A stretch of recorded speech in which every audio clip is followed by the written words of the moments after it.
We're doing it via Teams, as has become the norm these days because of COVID. Should I drop off the call, Alistair Hay will step in and chair the meeting until I get reconnected. So thank you, Alistair. Hopefully not required, but thank you for offering.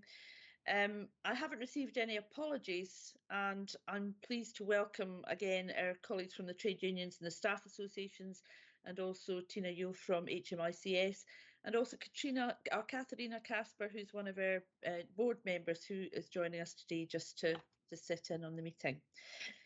I just wanted to flag that, as we discussed at the authority meeting on the 23rd of February, 3 ACCs have now been appointed after a recruitment process, and the closure report will be available for consideration at the next meeting of the People Committee, just in case anybody was looking for that on the agenda today.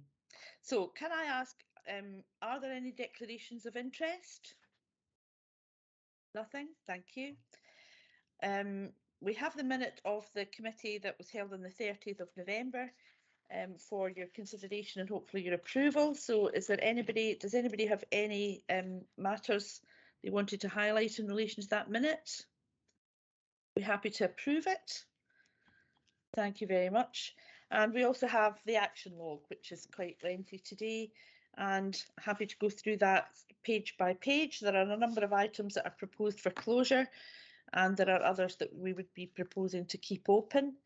So if we could just have a look at the first page, it was the management information report from, I think, November of last year.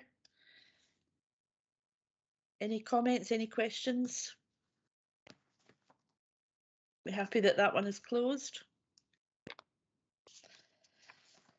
The next one is the Your Voice Matters staff survey, a couple of actions there from the November meeting which are proposed for closure. We have an item on the agenda at item 6. Okay, and the same for the first one at the top of page 3. Oh, sorry, David, you have your hand up. Thanks, sorry, Chair. I really missed you. Thanks for that. I just wanted to highlight that one of the actions which doesn't appear to be caught was about benchmarking, and I think it's something that I remember Fiona McQueen asking about, was about how we captured benchmarking with other forces, because that was obviously one of the big advantages of the survey run by Durham, but I haven't seen anything in the paper for today, nor do I see anything in the action log. Okay, I do remember that conversation. Indeed, it was Fiona that mentioned it, I think. Does anybody wish to pick that one up? Jude, Nikki, Tom? Tom? Mary, hi. It was really just with that reference David makes. We're having a discussion at the Performance Committee, David, around the development of the performance benchmarking framework. And within that, we're expecting to include Your Voice Matters data for exactly the reasons you cite, but there is actually some comparability. So that's a conversation that we're having with Jude at the moment, and it's work in progress, but we've not lost that thread at all. So thanks. Okay, we'll keep a note of that then. Thank you, Tom. And we can, Jude, you wanted to come in there? Thank you, Chair. So I'm not sure if Kirsty's on the call yet, or whether she's coming in to speak to the item later on, but I think it's probably helpful if she covers that later in the agenda. But certainly the information that was presented both to the executive and to the People Committee members does highlight some of the benchmarking information from other forces. Okay, so we can keep it until we get to item 6. Thanks for highlighting it, David, and we'll hear what Kirsty says. But I think, given what you've said about information going to the Performance Committee, it would be helpful if any benchmarking information about Your Voice Matters were to come here as well. So we'll keep an eye on that when we get to that particular item on the agenda. So thank you. Katrina, you've got your hand up as well. Yes, thank you. I just wanted to clarify, as we're still having discussions, as there's still discussions to come on these items, are we then keeping them open rather than agreeing to close them? I think if we've got an item on the agenda, we can roll these over if you like, and if they're not covered in the conversation that we have about the report, then we can log them as still items that we need to come back to. Is that okay? Thank you. Thank you. So the next item on the action log is health and safety reporting, and that was an item from the September meeting about lessons learned from George Square, and it's proposed to keep that ongoing because we haven't had the report back on that yet. Happy with that? Okay, next one is health and safety reporting. Next 2 or 3 are on that issue actually. And I think we're having some difficulty getting the information that committee members were looking for. So it's proposed that we keep these 2 items on page 4 and the item on page 5, that we keep all of these open. Does anybody have any comments or questions on those? Again, we've got items on the agenda on these matters as well. James, you wanted to come in? Chair, thanks. I flagged up this morning that some of these action updates for some reason are not in order, so they don't make any sense just now. The action updates have been provided and are there, but for some reason they're out of sync. I can certainly speak to these points if it helps. Are they going to be covered in the report that's on the agenda, James? Some of them are, but not all of them, perhaps. Okay. Why don't we just keep them open just now then, and we can take this off table before the next meeting and work out whether we've got the answers we were looking for or whether there are still some that are continuing. Would that be reasonable? Yes, certainly. Thank you very much. So the next one is in relation to collaborative working between Police Scotland and SPA colleagues, so that we get key insights, a bit of analysis of the data, and we're able to get areas of assurance and areas of concern discussed.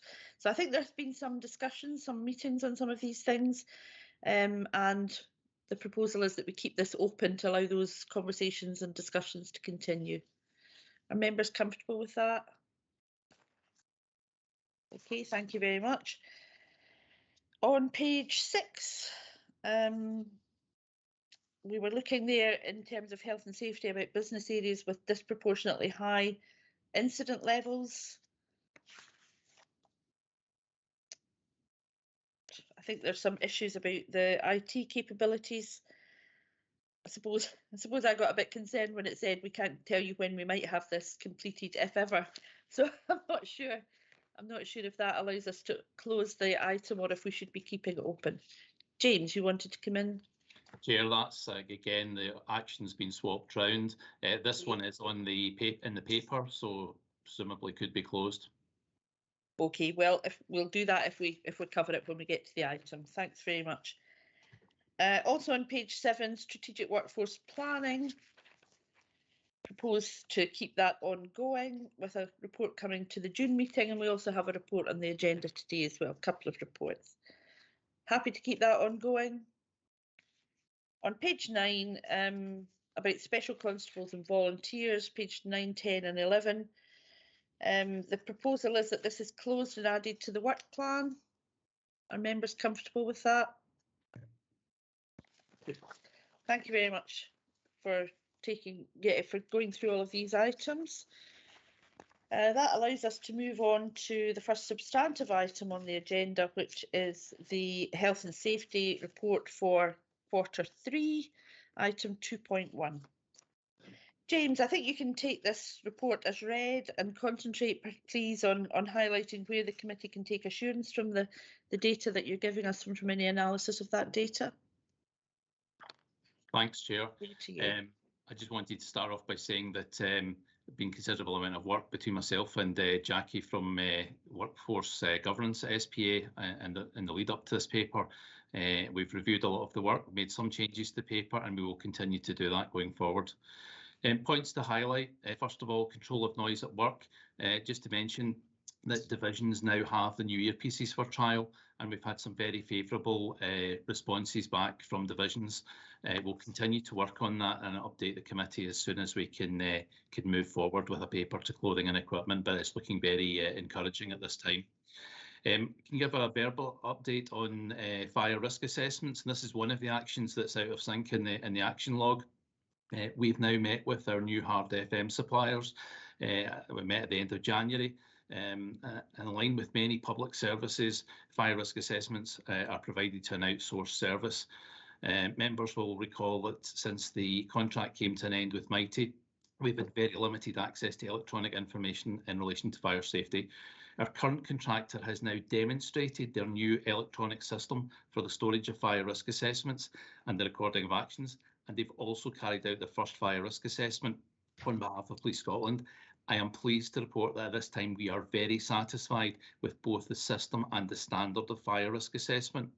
Keep members fully up to date, and without wanting to make a promise I can't keep, I do hope that we'll have some data at the next meeting for you. So that's one of the actions on the log. We currently have SPA internal audit with us, carrying out a review of the work that we do. This has been quite a big piece of work for us, for a small team, and assets are going to be with us well into March. There's been a knock-on effect from this, and we've had to pause some of the other work, including control of vibration. But I look forward to be able to update members on the audit findings at the next People Committee. Again, moving on to one of the items from the action log, disproportionately high accident reporting. Over the last 2 years, we've witnessed a higher incidence of reporting, mainly within 2 divisions. And as members know, I was asked to look at this and consider some of the reasons behind these figures. In consultation again with SPA workforce governance, put forward a proposal. The best place to start with an exercise like this is with the RIDDOR figures, our major accidents. A number of reasons for starting here. RIDDORs are indeed our major accidents, the most serious incidents and where we get the most data. Due to the limitations of scope, all this work has to be carried out manually, so to look at every accident report would be unrealistic. I won't go through the paper, it's all there, but the paper does talk about how I went about looking at these divisions and the work that we do to investigate and to review these figures.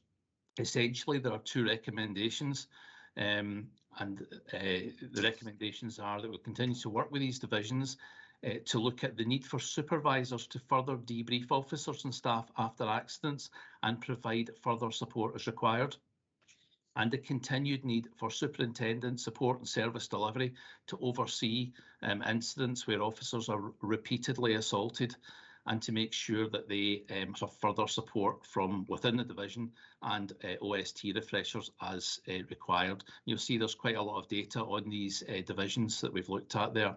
One caveat that I would add, Police Scotland has worked hard to encourage staff to report accidents and near misses and to reduce underreporting. So by looking into higher numbers of accidents, we must be clear not to discourage reporting in any way and to turn the clock back in terms of progress. Where there are genuine issues, these will be and are being identified, and we will work to reduce the number of injuries to our officers and staff. And actually looking at RIDDOR reporting over the last number of years, RIDDOR numbers are well down, and I can talk about that if anybody wants. I've got the data here, and there's a significant reduction in our major accidents. With members' approval, I'd like to continue this work, develop relationships within divisions around it and report back at future boards where we can jointly monitor the statistics. I know that time's short, so I won't go into the statistics on the paper. I'll take those as read and happy to answer any questions on them. Just to touch on the 3-year action plan that's been attached to the paper, there are 2 risks still marked as red. One of them is around risk assessments. I've decided to keep this, or looking to keep this as red at the moment until this year's assurance model has come back and we have a sign-off on the risk assessments previously reported on that. And to continue to embed staff health and safety knowledge and awareness. As we all know, training has been paused due to COVID. This has caused a bit of a backlog in training. Training's always been a challenge for our small team, and I've asked if we can investigate a dedicated training post within the team. So happy to report back on that as time progresses. I'm going to pass now to Kirsty for your safety matters, if that's Yes, in order. thank you very much, James. And Kirsty, you're welcome to come in now. Thank you, James. Thank you, Chair, for the opportunity to provide some updates with regards to your safety matters. With regards to the Your Safety Matters Diamond Oversight Group, one of the key pieces of work within the last couple of months has been the establishment of the Your Safety Matters Hate Crime Subgroup. The Hate Crime Subgroup looks to expedite the support to officers and staff who have experienced hate at work. With regards to the data included in the paper, with reporting of assaults on officers and staff on crime, although above the 5-year average, has continued to decrease in this period, which is down by 2.8%. Most of this decrease has been as a result of decreases in the West and predominantly in Lanarkshire again, which has continued on with its focus work around about repeat offenders, which has now been shared via the YSM Champions Network. As a result of the assaults on officers and staff being decreased, we also have seen a decrease in the number of officers and staff who've been injured as a result of being assaulted. It's down from 36.3 to 29.6%. Two of the most significant factors contributing to this are the new officer safety training programme, and we now, as a result of the increased reporting, see a greater number of the non-injury assaults being reported. As James has commented, we have seen an increase in ridders as a result of an assault, and just probably to give members some comfort, we're now rolling out a tactical review process. So if an officer or member of staff has been badly assaulted, then they will now be given a one-to-one with an officer safety training instructor to try and identify any learning and implement any preventative measures around about that particular incident. You also see from the paper, as a result of the reduction in injuries, we have also continued to see a reduction in the number of sick days with regards to officers and staff who have been injured through assault at work. Within the paper on page 16, I've also included some of the additional functionality that we now have in the dashboard, which shows us the number of assaults per 1K incidents across the divisions. We hope to drive forward some of the work to look at what lies underneath that through the Your Safety Matters Champions Network again. There are also some of the new tables that we've got concluded in the dashboard in relation to overall violent crime and the percentage change in assault per previous year. Probably the second chart on page 17 starts to show we may start to see a change in trend. We previously have seen increases in the number of assaults on officers and staff. However, at the final periods of 21-22, we see a small decrease of 2.8%. With regards to reporting, as James has mentioned, we have seen significant increases in the reporting of assaults on officers and staff, which is now in December 21 sitting at 83.9%, which is a triple in the reporting rate since we started to monitor this in April 2019. I've covered some of the updates with regards to partnerships, prevention and community wellbeing, and the development of a national partnership pledge in relation to assaults on emergency workers, and just noted in the paper that some of the local partnership work, we've started to see the success with regards to that, and that we've had quite a significant reduction in assaults in Ayrshire, and we look to drive a similar local partnership pledge within the Dumfries and Galloway division later on in March. We've continued to engage with the National Police Chiefs Council and Operation Hampshire in order to learn from other forces throughout the UK with regards to the assaults that they're experiencing on officers and staff, and the National Data Collation Platform. The pilot of that is now complete within City of London Police, and just following review, that should be made live to all forces in England and Wales. And once that becomes live, we'll look at the potential to engage in any opportunities for benchmarking will be explored at that time. And just further, which is not in the paper, for members' information, and we discussed the last time the development of the impact subsection for the reports to Crown with regards to officers and staff who've been assaulted. We've just had approval for that, and we've looked to launch that this week. We'll now be able to include the impact subsection in any reports for officers and staff who've been assaulted, which will then be taken into consideration during sentencing at court. And that concludes the update with regards to Your Safety Matters, and happy to take any questions. Thank you. James, did you want to complete your report? Yes, Chair, just before I take questions, I wonder if I could just outline a couple of points very, very briefly. Just to sum up, as Kirsty said, police assaults appear to be falling, which is really, really positive. Our underreporting gap is closing, so there's more incidents being reported, which is also very positive. We've got a robust procedure in place to investigate and monitor our ridder trends, which are our major accidents. We've had some really major projects underway and still are underway in terms of things like safety footwear and control of noise. Our lost days for assaults are down some 685 days for officers and 14 for staff, which is pretty major. Our RIDDOR figures, if you go back to 2017-18, we had 170 RIDDORs. The following year it fell to 155. This year it's 120. I don't think there's any other force that's doing that with either in terms of the work or the trend. So I just wanted to highlight those points to members. Thank you very much. That's very helpful. Thank you. Now, I know that both you and Inspector McIntyre are happy to take questions. Before you do that, you allow me to apologise to the committee for not making the point about the items that we may wish to take in private. I should have done that before we got into the substantive business. Now, items 9 and 10 are suggested as items that could be taken in private. Are members comfortable to do that? Okay, thank you very much. Sorry for missing that out before I get into this item. So, Alistair, did you want to start off the questions? Yeah, and thanks to both James and Kirsty. It certainly covers a lot of critical areas, this report. So thank you for the work you've done in it, and I would encourage that continued work with Jackie and others within the SPA.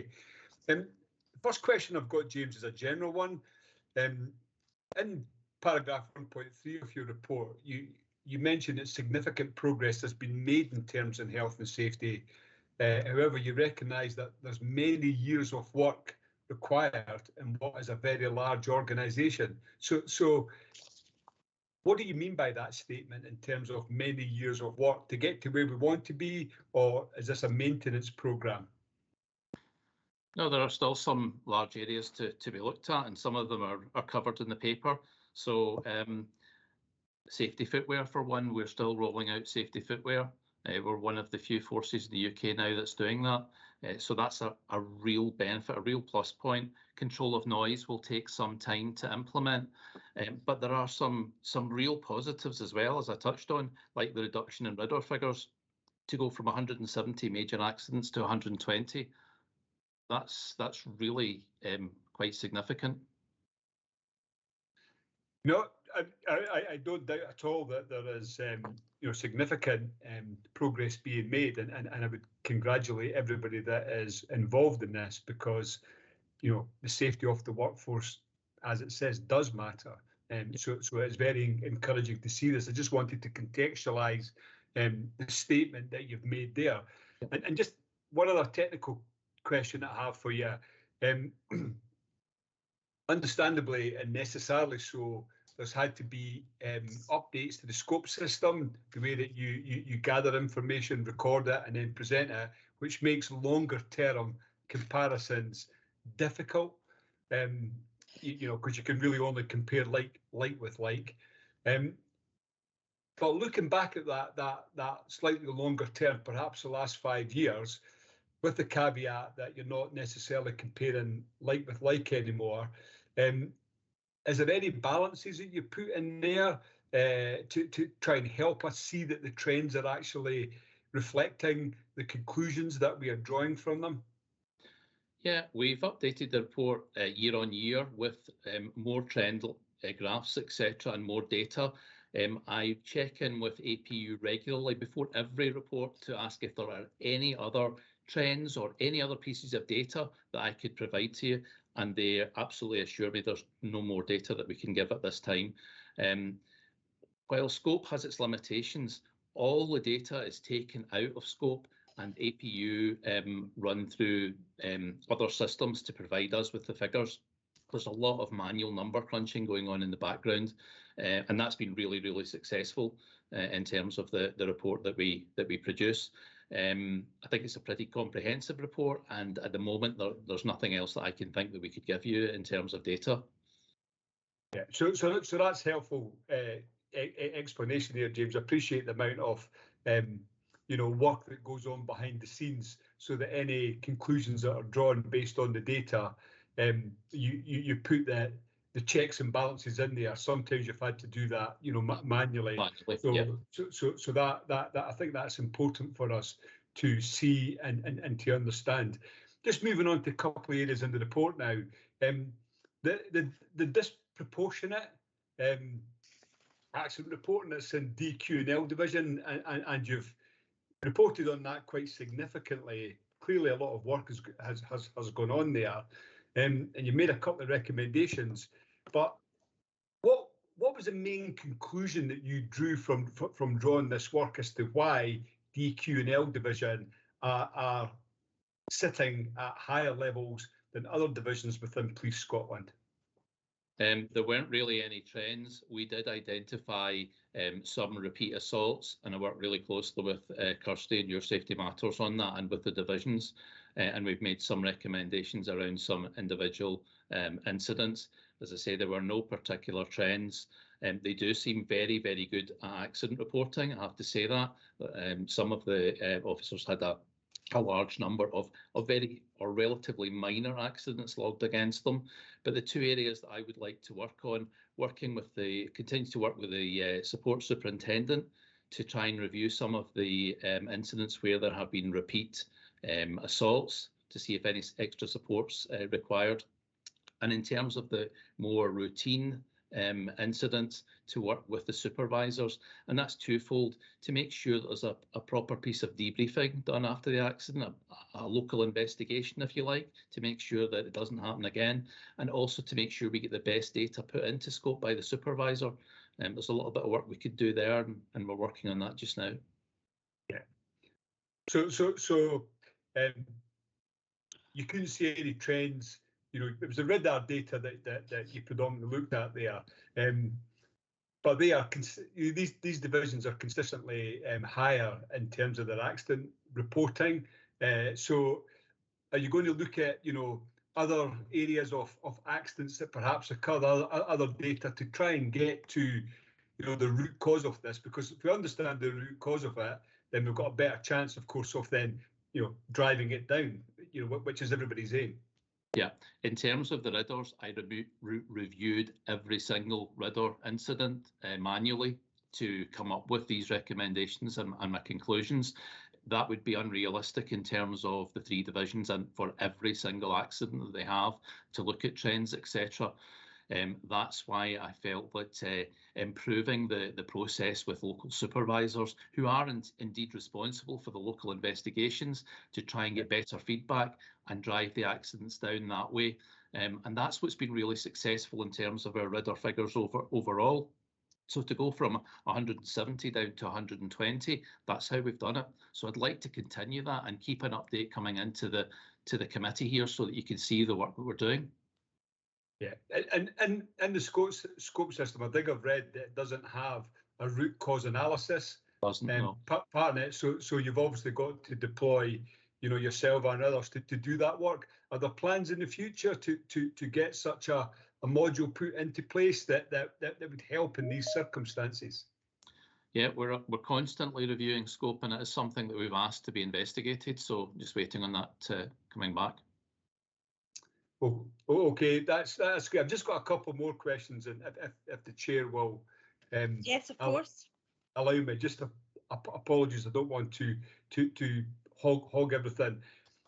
James, you made the point there as well that you're closing that under-reporting gap, you know, and you emphasised that when you're doing your investigations, the last thing you want to do is to discourage people from reporting, you know, which I absolutely support you in that statement.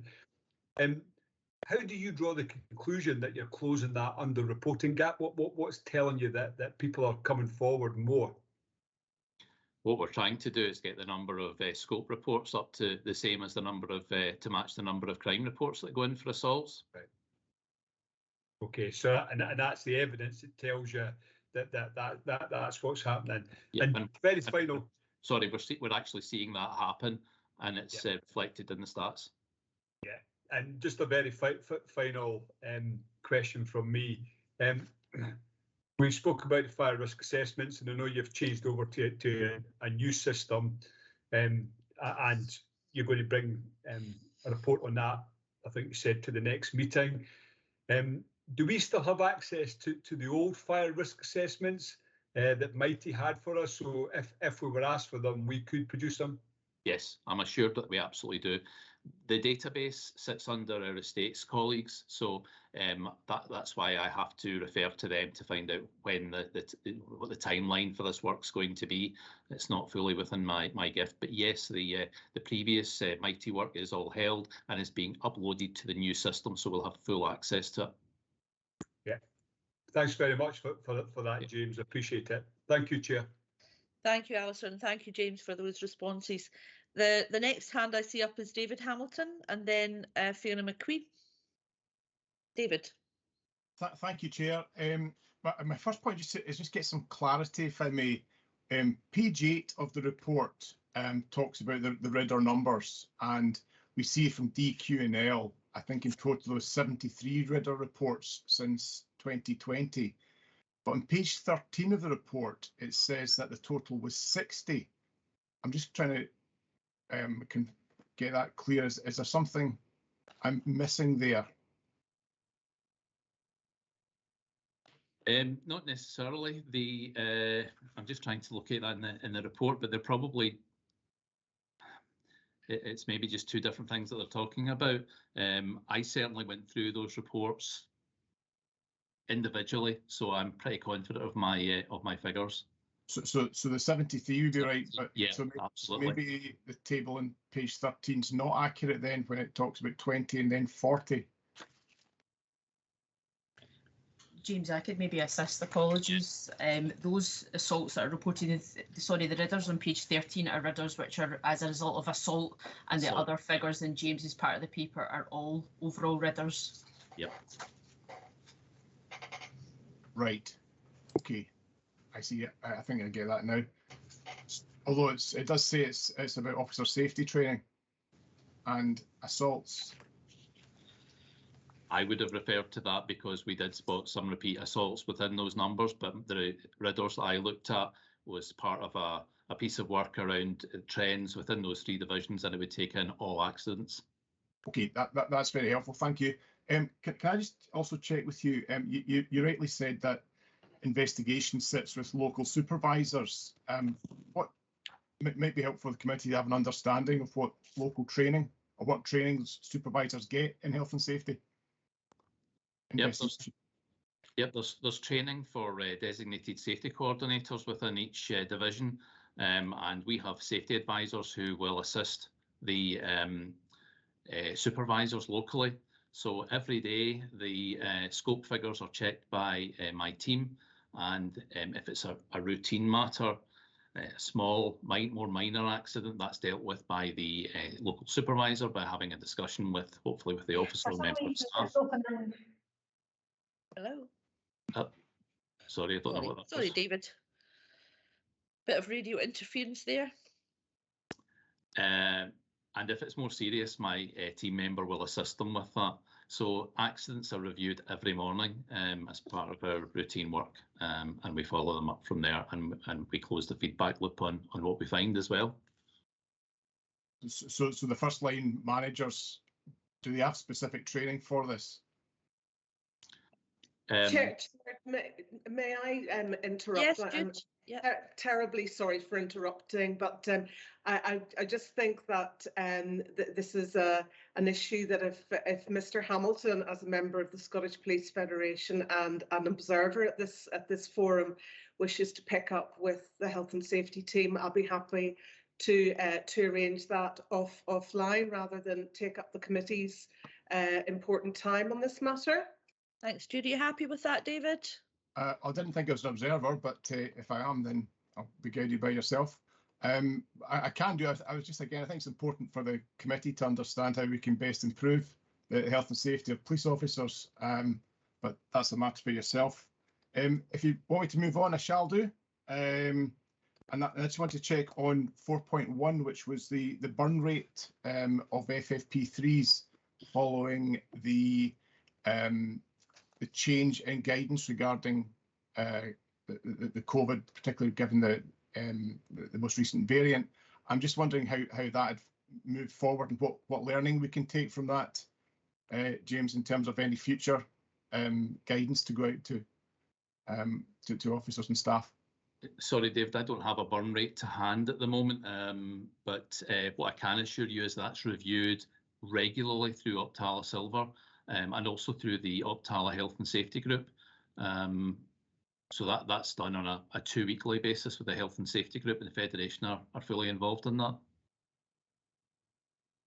Okay, I'll move on. And this, the next one, if I may, just for Kirsty, and it was just regarding the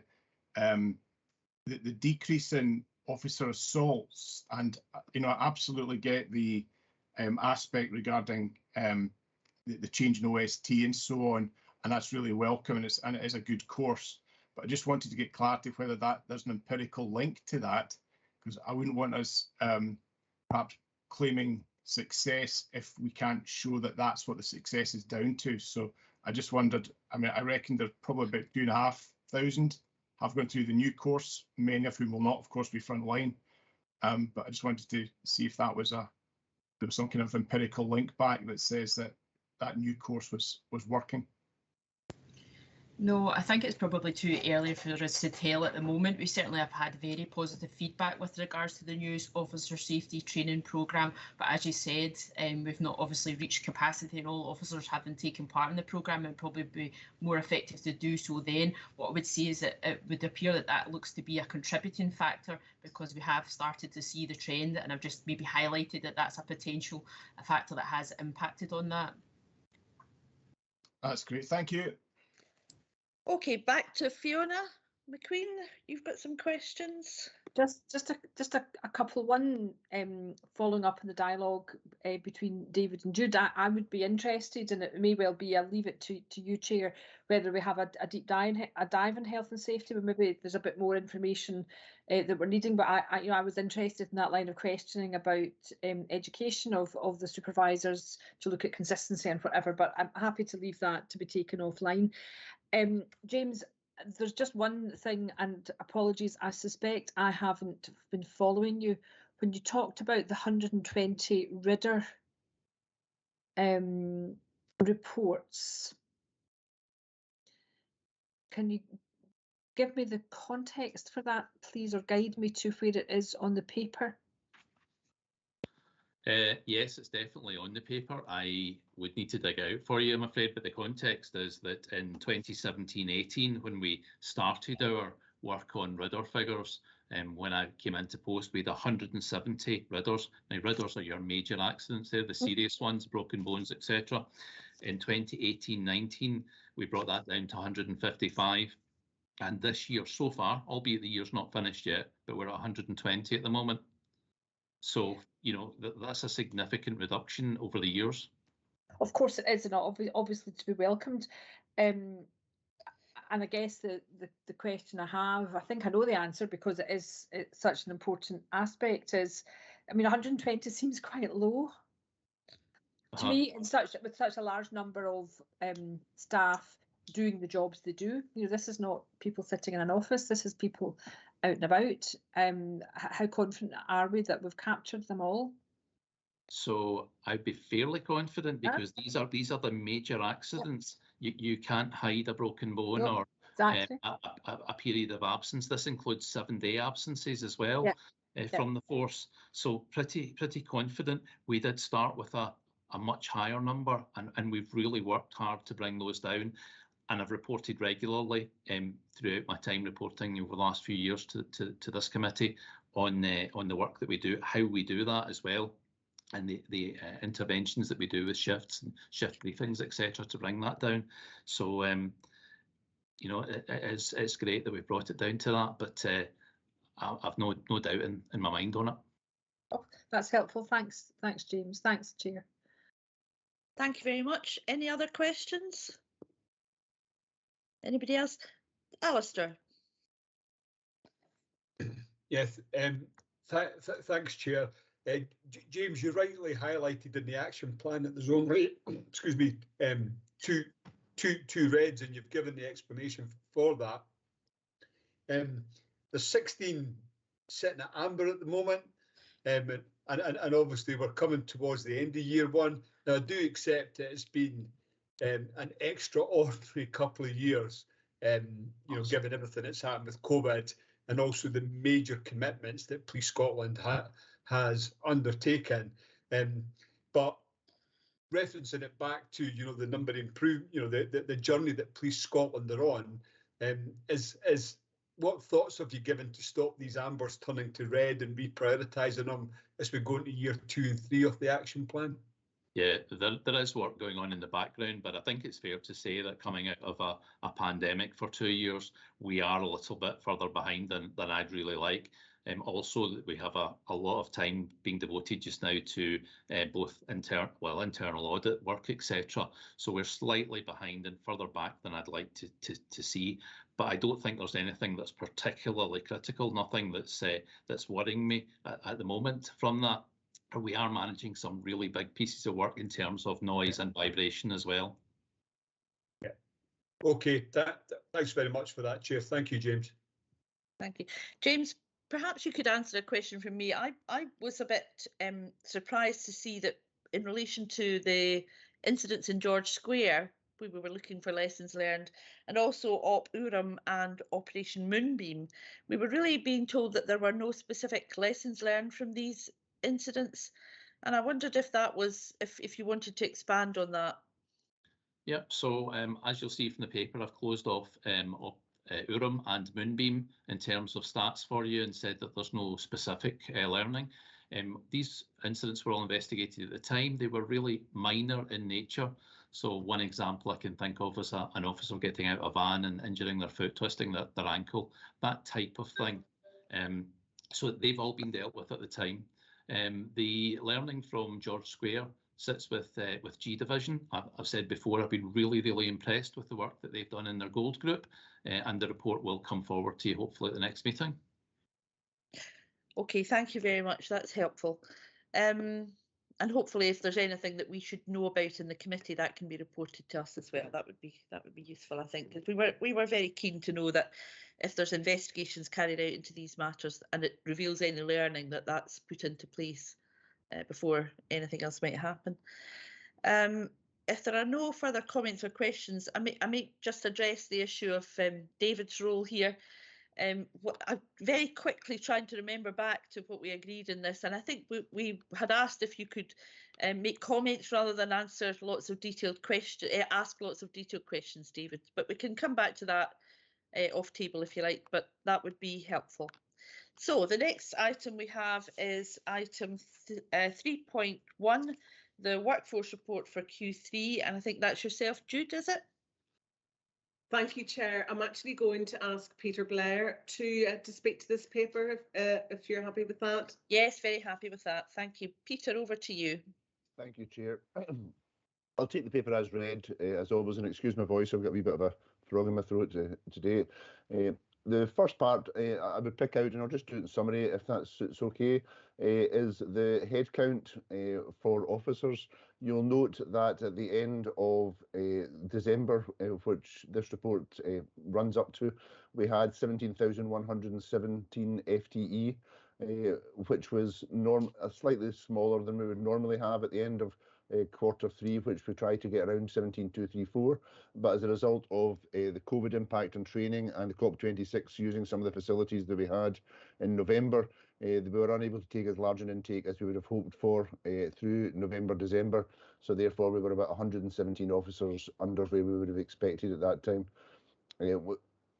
Quite a large attrition through the course of Q3 has been mirrored really in Q4. So as we move into Q4, we're experiencing roughly 300 in this quarter going. So again, still large numbers being maintained of leavers. We consider that this has some impact with the pension changes, the pension remedy changes, where we've seen in this quarter alone, as I say, nearly 300 officers, which is a fair bit bigger than we would normally see. In terms of distribution of officers across the force, we stood a couple of things down, which has just really moved the officers round and about. So Specialist Crime Division saw the largest increase, saw the largest uptake because the officers that were previously in Specialist Crime Division have moved back there. But as I say, it's really just internal moves and nothing significant in that. Leavers turnover have kind of covered a bit of that with the large numbers of officers leaving. And this quarter is going to push the numbers up. So when you get the end of Q4 report, I would expect them to be considerably higher.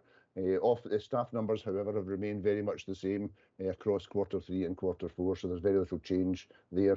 Retirals are very much still the main reason for both groups leaving, so no significant difference there either. Sickness absence, as you would expect, if you remember back to December, Chair, this was at the time where Omicron was really kicking in, and we had quite a significant increase just across that quarter for average working days lost, which was at 4.8, with 1.7 of those contributing by COVID, and for staff it was 5.3 and 1.4 of those days linked to COVID. So again, larger than we would expected, but very much in line with the rest of the population and the impact of COVID at that time of the year.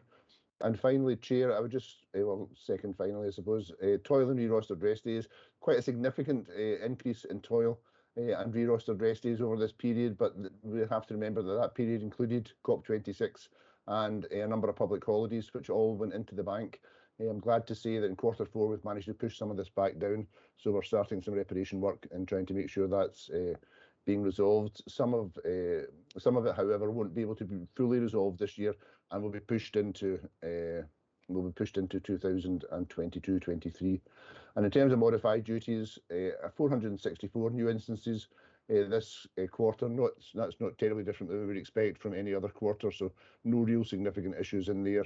It's just moving them through the modified duties, and there's a dedicated task force under Kirsty Garrick working for Jude in that respect, working through that just now in order to try and tidy up the processes and see what we can do to decrease the number of officers, or to manage better the number of officers, I should say, who require a modification to their duty. And Chair, that's really the end of the report. Thank you, Peter. Do we have any questions from board members? Katrina. Hi, yes, thank you. Yes, very interesting report. I think just an overall comment from me is just sort of I'm always interested to know why, the information's really interesting, but then, my mind goes to, okay, so we know a higher proportion of female officers, there's fewer women higher up So, my question then is, but okay, so what's the overall plan to do something about that? Now, I know we're going to go on and talk about the EDI strategy in the next item, but it's just, that's all my questions are all, these are the questions that always pop into my head. Similarly, a higher proportion of female officers than male officers occupy temporary ranks. I want to know why. Why is that? Why is that the case? And the third one that really jumped out at me was, in terms of non-COVID sickness absence, the main causes are psychological disorders, the highest cause is quarter. And my question to that is that unusual, or is that the usual case? Is this something specifically because of COVID, or is this part of the course? So yeah, there was a sort of half comment, half question. Thank you. Okay. Jude, you've put your hand up to respond to that. Thank you very much, Chair. And so I think that some of the questions that you ask, Trina, are questions that we are currently exploring ourselves at the moment. I think the women in more senior ranks, that is a challenge for us. However, we have an overall improvement in the proportion of women in the organisation and as police officers, and we will start to see the number of women in more senior ranks increase as a proportion of those as we continue just to increase the female representation. In terms of more women in temporary ranks, actually, I think that's a good news story. So for example, we've got, I think it's now 2 female temporary chief superintendents in divisional command roles. So we are starting to see people being given opportunities through the temporary promotion processes. So I think that is actually a good news story. We are doing some further work around the representation of women, and particularly women, more women leaving the organisation sooner than men, and Deb Taylor has asked for some very specific work to be done on that. and we will bring that back to the People Committee in due course once we've dug a little bit more deeply into the data. And just finally, I think the point that you make about, you know, what are the reasons, what are the stories behind all of this, and that's the work that we are doing alongside Tom McMahon and his team to ensure that the data drives insights and helps inform more proactive decision making. So we look forward to bringing some more of that information to you in due course. Thank you very much. That's really interesting. And in terms of the good news story, do you know, things like that, it's good to actually kind of tell people that, that these are good news stories. So that was very welcome news. Yeah, and sorry, did you say to me about why, the mental health, the psychological disorders? Did I? Yeah. Yeah. Chair, I can pick that up. That's just standard. For the last couple of years, psychological disorders has been our #1 reason for absence. So out with COVID, which had that different impact, but psychological disorders has been the #1 for the last while. Yeah, that's quite concerning, isn't it? Thank you. Yeah. Is that similar to other organisations? Do you know, Peter? Is that what most employers would report? I haven't done the benchmarking myself on that. I could have a look at that, to be honest. I think in other emergency services, it's very similar, to be honest. I think I see Jude. I think, Chair, it is pretty similar across the board. Interestingly, when we say psychological disorders, there's so many variations on a theme, and we also know that that the predominance is from personal issues as opposed to work-related issues, although there can be a compounding effect. But it may be that Damien Shannon, our head of health and wellbeing, will be able to update on this a little bit further in the agenda. Yeah, that'd be helpful. Thank you. Thanks very much for that. The next question, I think, thanks, Katrina, comes from Fiona McQueen. Thanks, Chair. A couple of questions. I welcome, Jude, the work on looking at the turnover of women and the reasons, so I look forward to seeing that coming back to the committee. Sickness absence, following that theme, 10% feels quite high of the workforce being unwell. And I'm wondering what action you're taking on it, particularly when that's marrying up with, I guess, two things. The return to work interviews are not being completed, feels a bit disproportionate when we've got more people off sick. We're not doing the return to work interviews. And again, it may be not an offline conversation, a different conversation.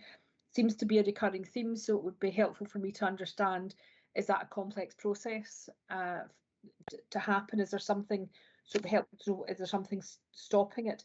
And also the re-rostered rest days. I understand COP26 doesn't come very often, but we had the public holidays, they were there. So I'd be interested in your comment on,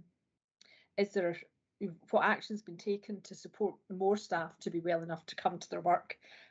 What's happening with re-rostered rest days, and how can we get that down? And the return to work interviews, I know we have talked about that before, but it would be helpful to be reminded what action's been taken to support that dialogue. Thanks, Fiona. Jude or Peter? Thanks, Chair. I'll pick up on the absence initially. Peter may want to come in on the rest days.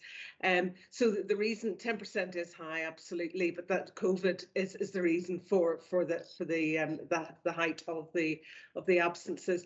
COVID is also largely to blame, if you like, for the return to work interviews, because each time we amend scope to deal with the changing COVID behaviours, so whether you're self-isolating but not infected, or you're self-isolating but you are testing positive, it triggers an item on scope for a return to work interview. So actually is probably disproportionately giving us a read on return to work interviews. But I suppose what's bothering me, if I may have the conversation with you, Jude, so I'm off sick, I come back to my work. Are we saying nobody asks how I am? Oh, no, absolutely not. No, we absolutely are But doing that. is it an administrative thing then? It's purely administrative. It's how it's getting recorded on scope. So line managers are conducting return to work interviews regularly. I certainly ask the people partners to provide me with that reassurance, and I do have that reassurance. But it is a feature of the way that we record COVID-related absences. So we have a compounding impact of the higher number of absences as a consequence of COVID. And then if someone has been, let's say someone has been self-isolating for a number of days because they were a close contact, they actually might have been working from home that whole period. So there isn't a need for a return to work interview as such. But if they'd been off sick, they wouldn't be working at home. And I suppose I'm thoughtful about, if we're not recording it, how confident are we that they're actually happening?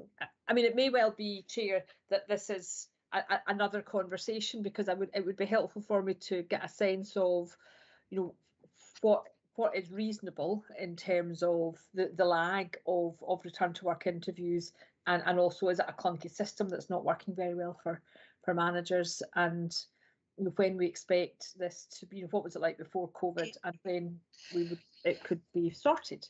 Yeah, I think the extent to which COVID is skewing the figures is really interesting. So Jude, is there anything else you want to add at this stage, or is this something we should look to have a deeper dive into? Happy to look into it in more detail, Chair, if you wish. Okay, thank you. Happy with that, Fiona? Yeah, thanks. Peter, you still got your hand up. Did you want to? I'm trying to pick up the re-rostered rest days, Chair, yes, if that's okay. Yep. So, absolutely right. We've the re-rostered rest days is a concern, and we've equally got concern as Missy McQueen has with regards to that. We've set up a group which is actually meeting at the moment under Sharon Milton, who's the head of our resource deployment unit, the chief superintendent, who's looking at how we can best reduce the re-rostered rest days. There's quite a clear procedure meant to be put in place where they're reallocated within 4 days. However, it's not always being fully administered, so we're looking at how we can be stronger in making sure that those days are taken. We're very clear on the well-being and aspects of getting the proper time off. So whilst it might be advantageous for some officers to bank large numbers of re-rostered rest days, it's not necessarily good for their health. So we're very keen to make sure that that's addressed. And as I say, there's a working group getting set up who's actually meeting just now to discuss that very issue. Thanks, Peter. Jude, your hand's still up? Okay. Alistair.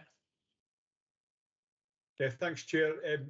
Just following up on that last point, Peter, and first of all on that working group that's been set up to look at the best ways to enable people to take these re-rostered rest days, and I'm assuming toil as well, and if annual leave's been cancelled because of big events. I would be interested to hear more about that. We've discussed it in a number of forums, including Resources Committee, and how much money has been accrued in the accounts, and all that kind of stuff. So we do need an outcome from this. So it'd be good to hear that. So I'm pleased to hear there's a working group.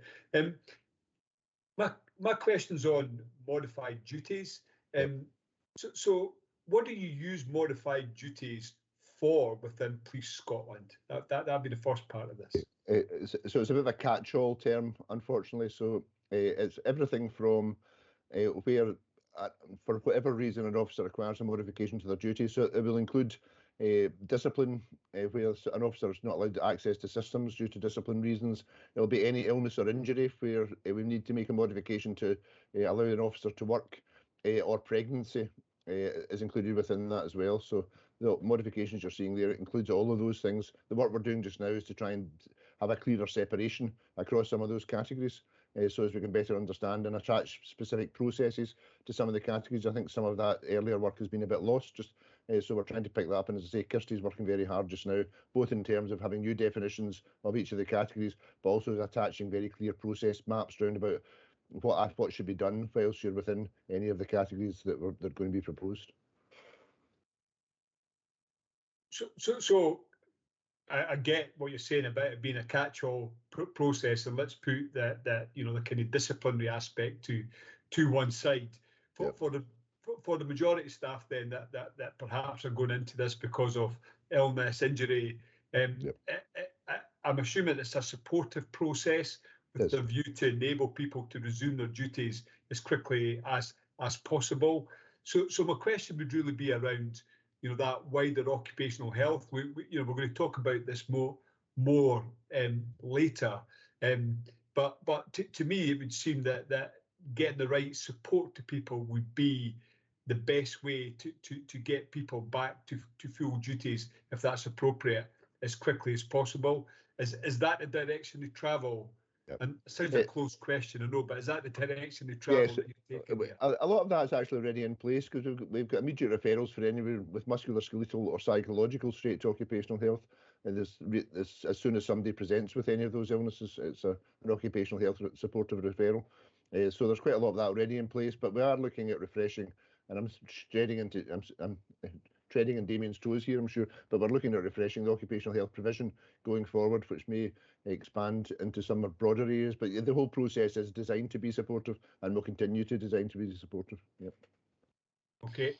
Thank you. Thanks very much for that. Thanks, Alistair. Peter, Jude, did you want to add something there?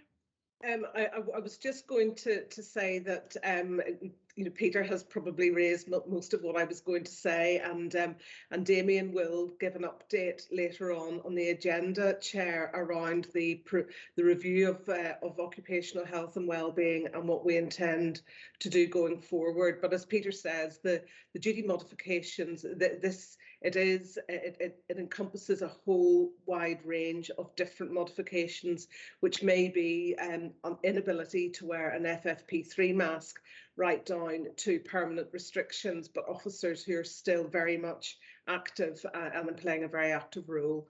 So it should not be considered.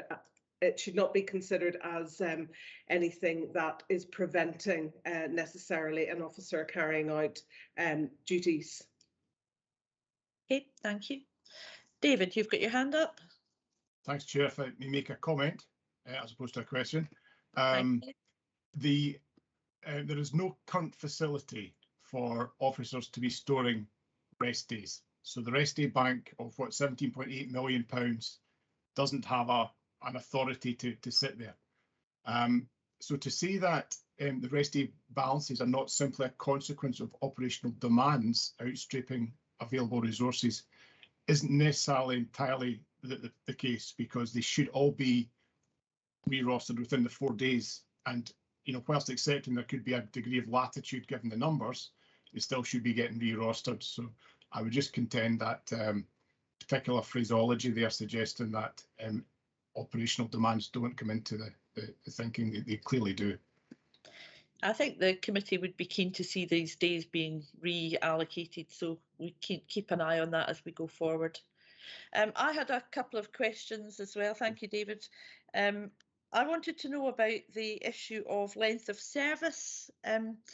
There's a reference to that in the report, and I wondered to what extent that issue of length of service was being considered as any one of the strategic workforce planning work streams. Well, the whole issue around about length of service is going to change quite significantly this year, I think, because of the change to the commutation cap removal.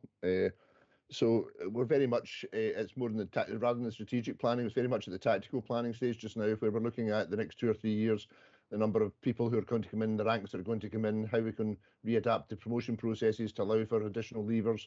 So there's a lot of work going on in that respect just now.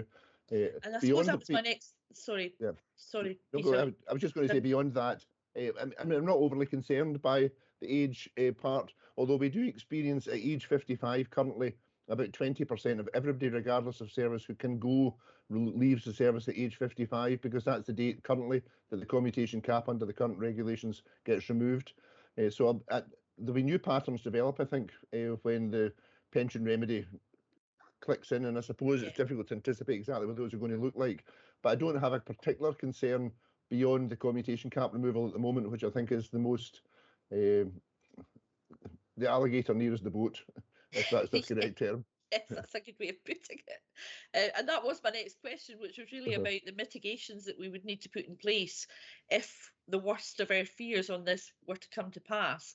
There's been quite a lot of media commentary on this and quite a lot of scare stories about the impact this could have on the number of senior people that and older members of staff and older officers who would be able to provide service. So, you know, it'd be helpful maybe, I know we have an item later on in the agenda, but in this part of the meeting, it'd be helpful just to have an understanding of what's being done to mitigate these risks. Jude, you've volunteered for this. Thank you, Chair.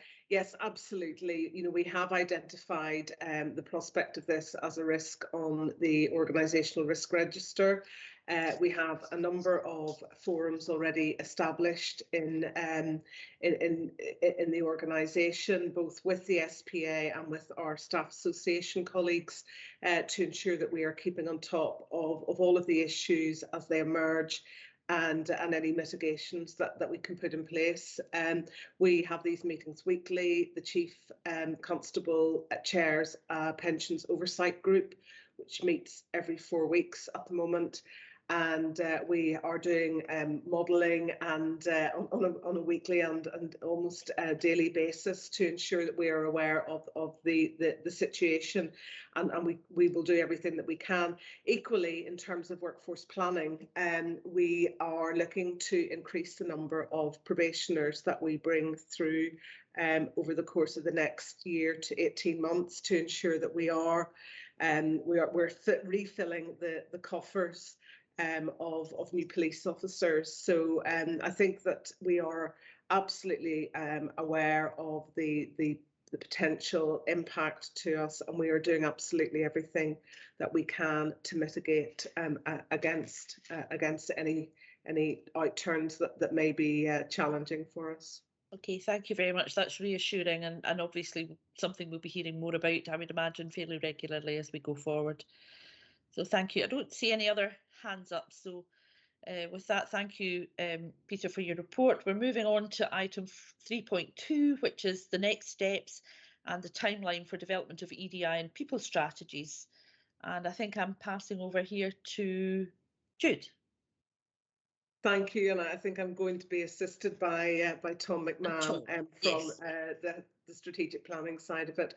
So, Chair, as the members know, our last people strategy took us through until last year, 2021, and we are in the process of developing a new people strategy to replace the one that has just completed.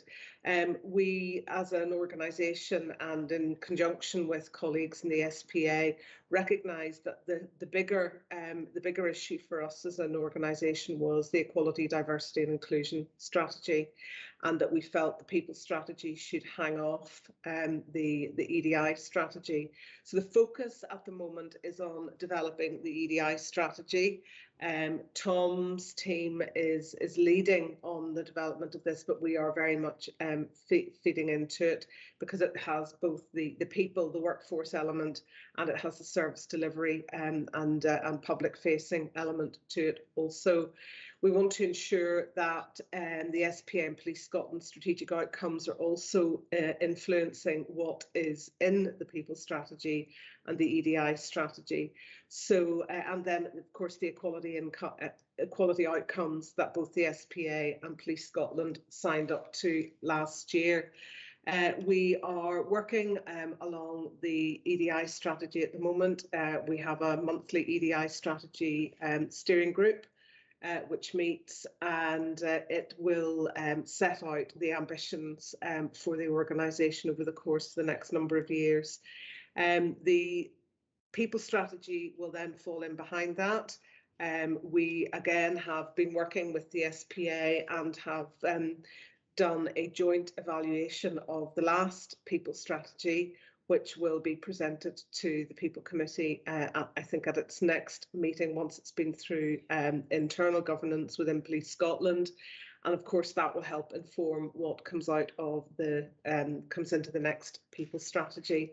The timetable is set out in the appendix, Chair, which is looking to produce and sign off the people strategy towards the tail end of the summer of this year.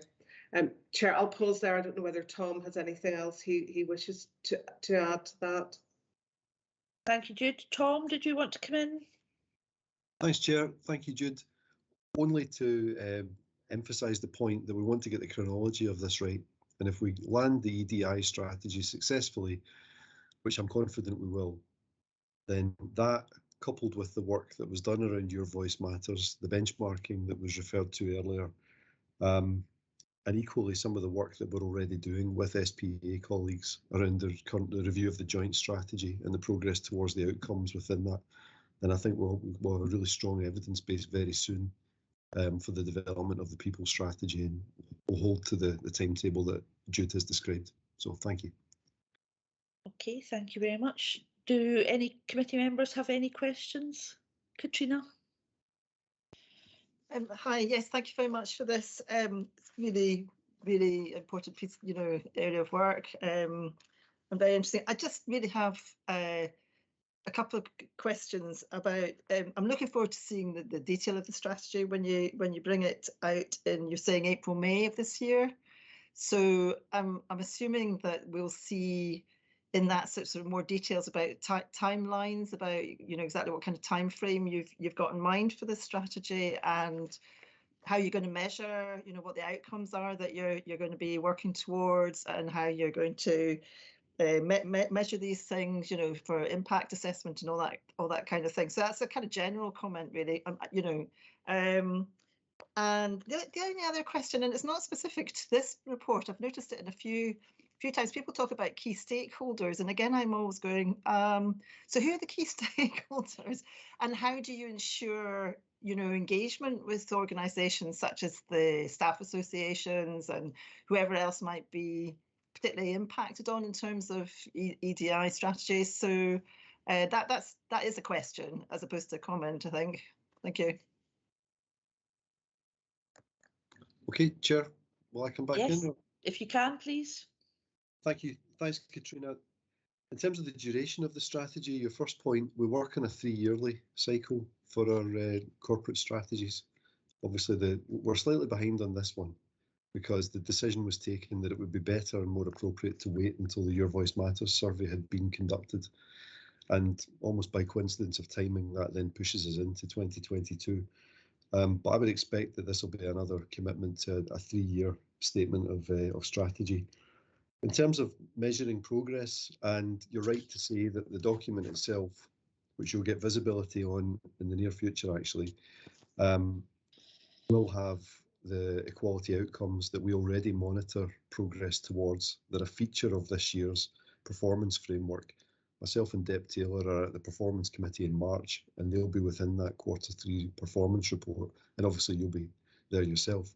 But I would expect us to equally have the commitment within the refreshed performance framework for 22-23 and give proper emphasis and profile to the equality, diversity and inclusion indicators that we do have, and there is work ongoing to broaden those that Nikki is leading.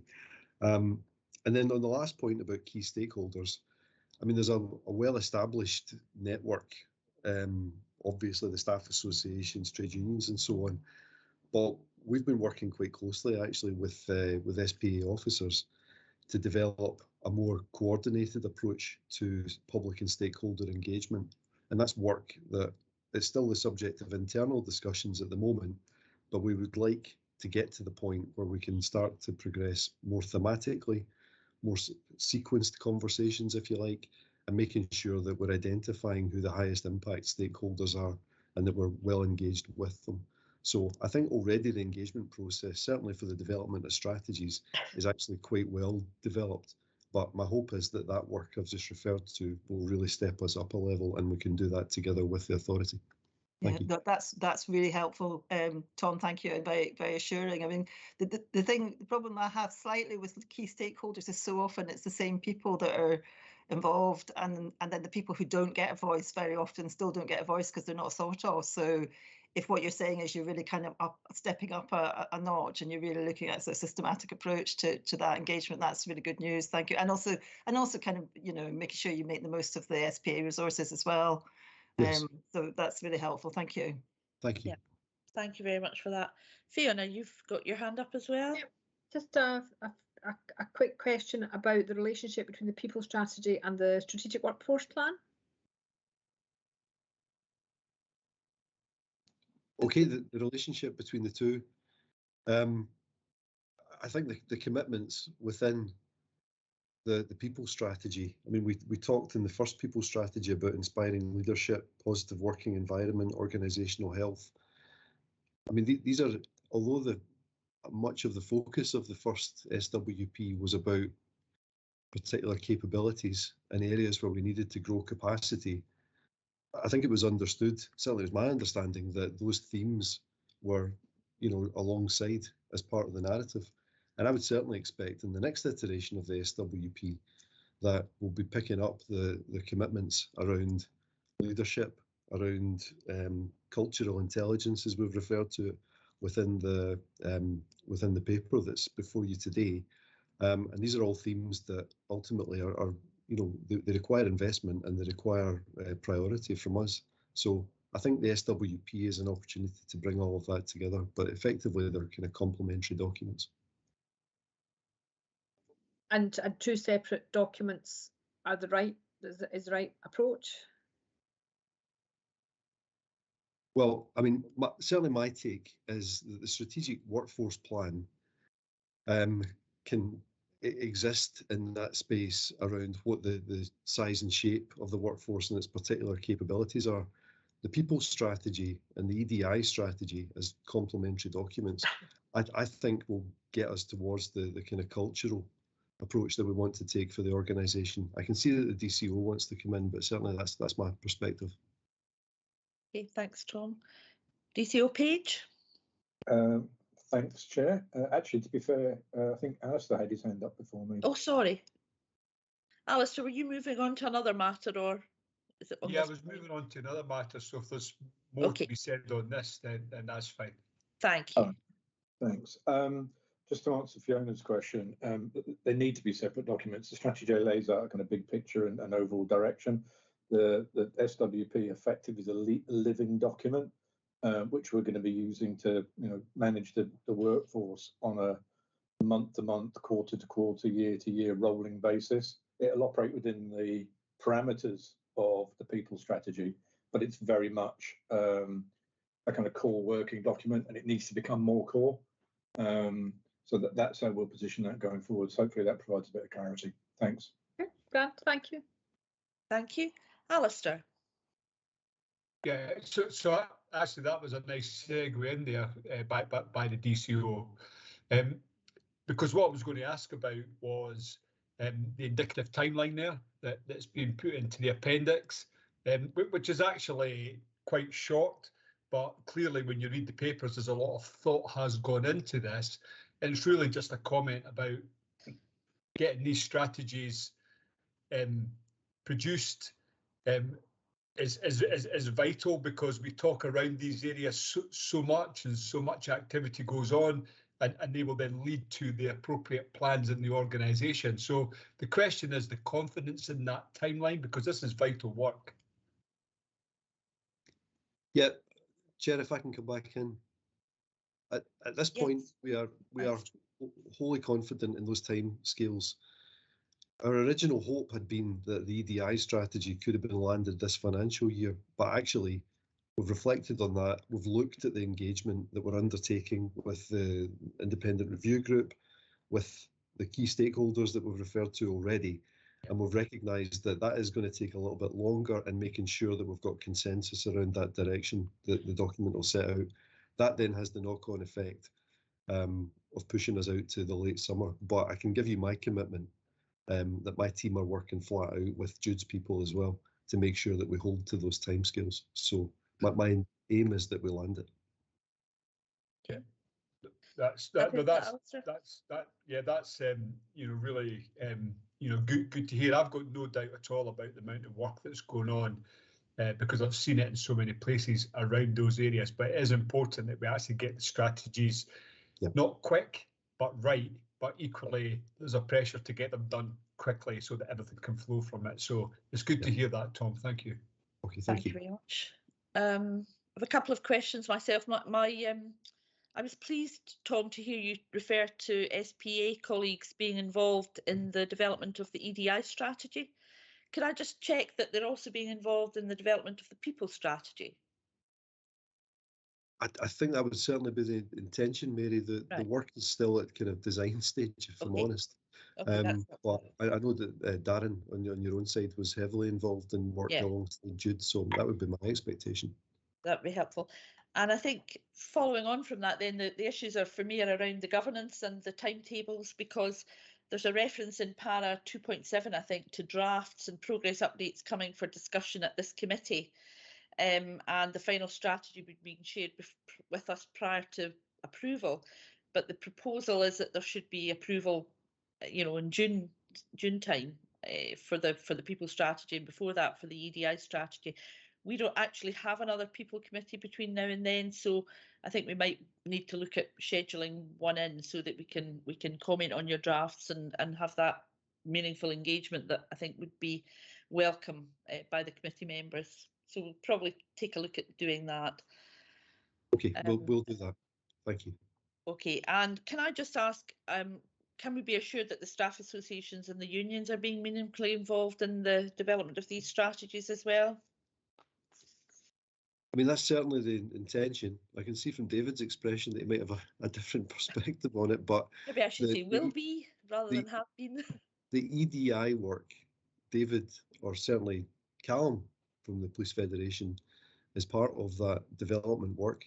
And the people strategy work, the Police Federation were heavily involved last time, and the expectation is as we start to have more product to share, they'll see it. And David knows, I mean, we work closely together on other pieces of work, so I'll make that commitment as well. Okay, thank you. If there's nothing further on this particular item, I think we could move on now to item 4, which is around wellbeing and inclusion. Item 4.1 is the wellbeing report for Q3. And I think, Jude, is that for Susan? You want me to, or do you want to say anything in introduction? Thank you, Chair. Unfortunately, Susan, our head of people health and wellbeing, has got COVID.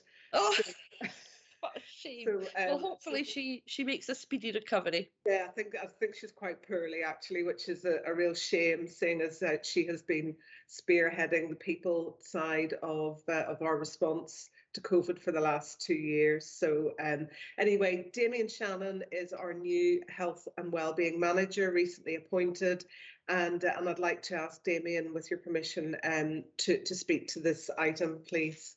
Of course. Damien, welcome to the People Committee and welcome to your new post. We're handing over to you now to take us through that report. Thank you, Chair.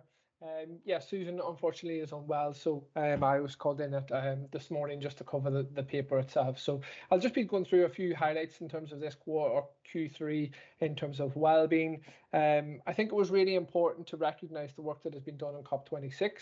A formal debrief has been conducted on that at the moment, but just some of the key highlights to come from it anecdotally from Inspector Susan McGinley, who was seconded from our team across for that operation.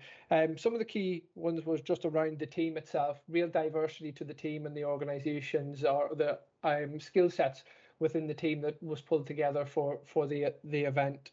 Obviously, COVID was a huge factor in terms of what the wellbeing support was designed to do. So there was a real support there in terms of testing, and particularly those that were in isolation, that the wellbeing team was a real protocol for them to provide support and to ensure that their wellbeing was maintained through that period. I think that the huge success from COP26 and wellbeing was a lot to do with the strategy and the pre-work that took place. The wellbeing strategy and framework really underpinned everything, and the working relationships that came to fruition during the event were set in stone prior to the event, and everything that they had planned was in the preventative and proactive space. to ensure that communication was maintained throughout the event. Some of just the other key highlights were around some of the aspects of the phone line, the vehicles, the bibs, the recognition. And I think a lot of what the wellbeing success was based around was engagement, to make sure that there was a wellbeing presence so that people felt they can engage with at any time.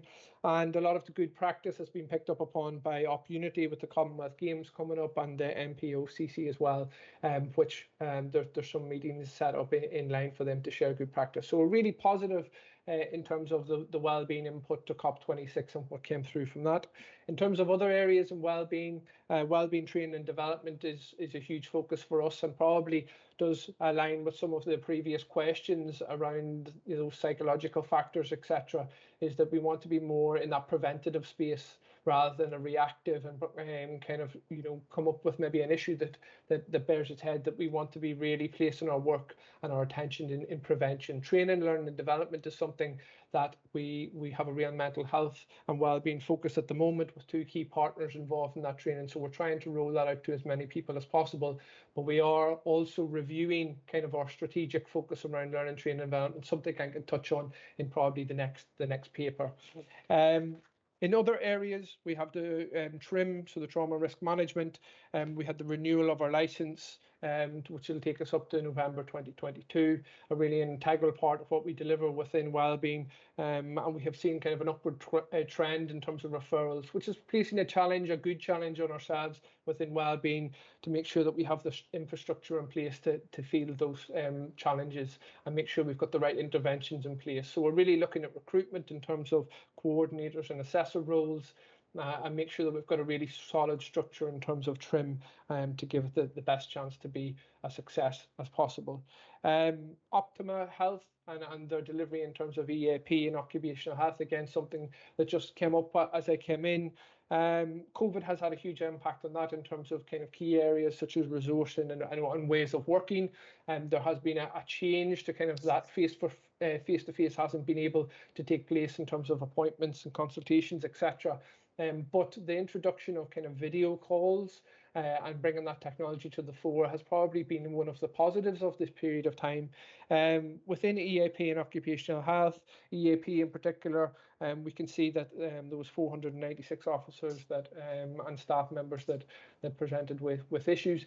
What we're finding is that they're quite complex in terms of those presenting with multiple issues, and particularly around mental health and the assessments. And one of the things that we have seen came up and it was highlighted earlier was around the personal versus work issues that people are presenting within the mental health space. We are trying to drill deeper with Optima Health on this to understand it further. I think probably some of the anecdotal we can take away from it is that it's very hard to differentiate between one to the other, and actually they're very much wrapped in each other. So again, the preventative space for us is something that we must reflect on, and we're looking to work closer with Optima Health on projects of work by which we can get a deeper understanding and then provide support pathways and programs and projects that align with these things that we're seeing. So, the 2 things that always are rear their head is psychological and musculoskeletal. And I think we can probably do more in terms of projects and programs to try and address them, and certainly to pilot some work that can help us to move forward. In terms of occupational health, we've seen that reduction in management referrals towards Christmas, which is something that we do tend to see year on year. And also we're trying to manage the flow that maybe there was a backlog of some particular areas due to COVID, such as driver medical. So you'll see there's quite an increase there. So trying to work closer with Optima Health to understand issues that arise that allows us to create a programme that is more in keeping with the issues that are taking place. Moving forward, we'll probably touch on the next agenda item, which will, around our review and our statement of intent of what we're doing at the moment, to try and get a deeper insight into the area. So I might leave it there in terms of the highlights. I can touch on the moving forward a little bit later, but happy to take any questions. Thank you, Damien. That was really helpful. Katrina, you've got questions for us, I think. Yes, thank you very much indeed. I welcome the report. As always, I'm really impressed at the amount of data information that's presented, and the very clear and systematic way that it is. And I think, notwithstanding the statement of intent that you mentioned and that's coming up in the next item, still have some questions around, you know, previous discussions we've had around in terms of analysis, and it's, you know, my ongoing theme that I go on about, you know, the analysis and the impact assessment element of the reporting is it's you know, you're giving us a lot of information, but I'm still wondering about questions like, what does this mean, or what does this point to, what are the next steps, how is this information going to be used to inform next steps? Now, yeah, I actually really welcomed what you said there, Damien, in terms of emphasising the importance of preventative work in terms of mental health, and I'm particularly pleased to hear you know, pick up on the whole the mental health issue, that it's usually, it's been reported in the past as being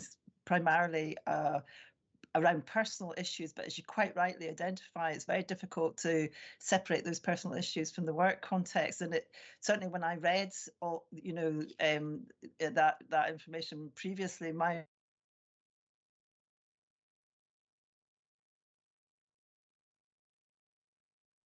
that come up in the workplace, but as soon as they have other issues to deal with, things become more problematic. And that doesn't mean there's no work-related mental health impact. It just means that, you know, most of the time people are coping with it. But that's just you know, commentary. I was very pleased to hear you talk about that.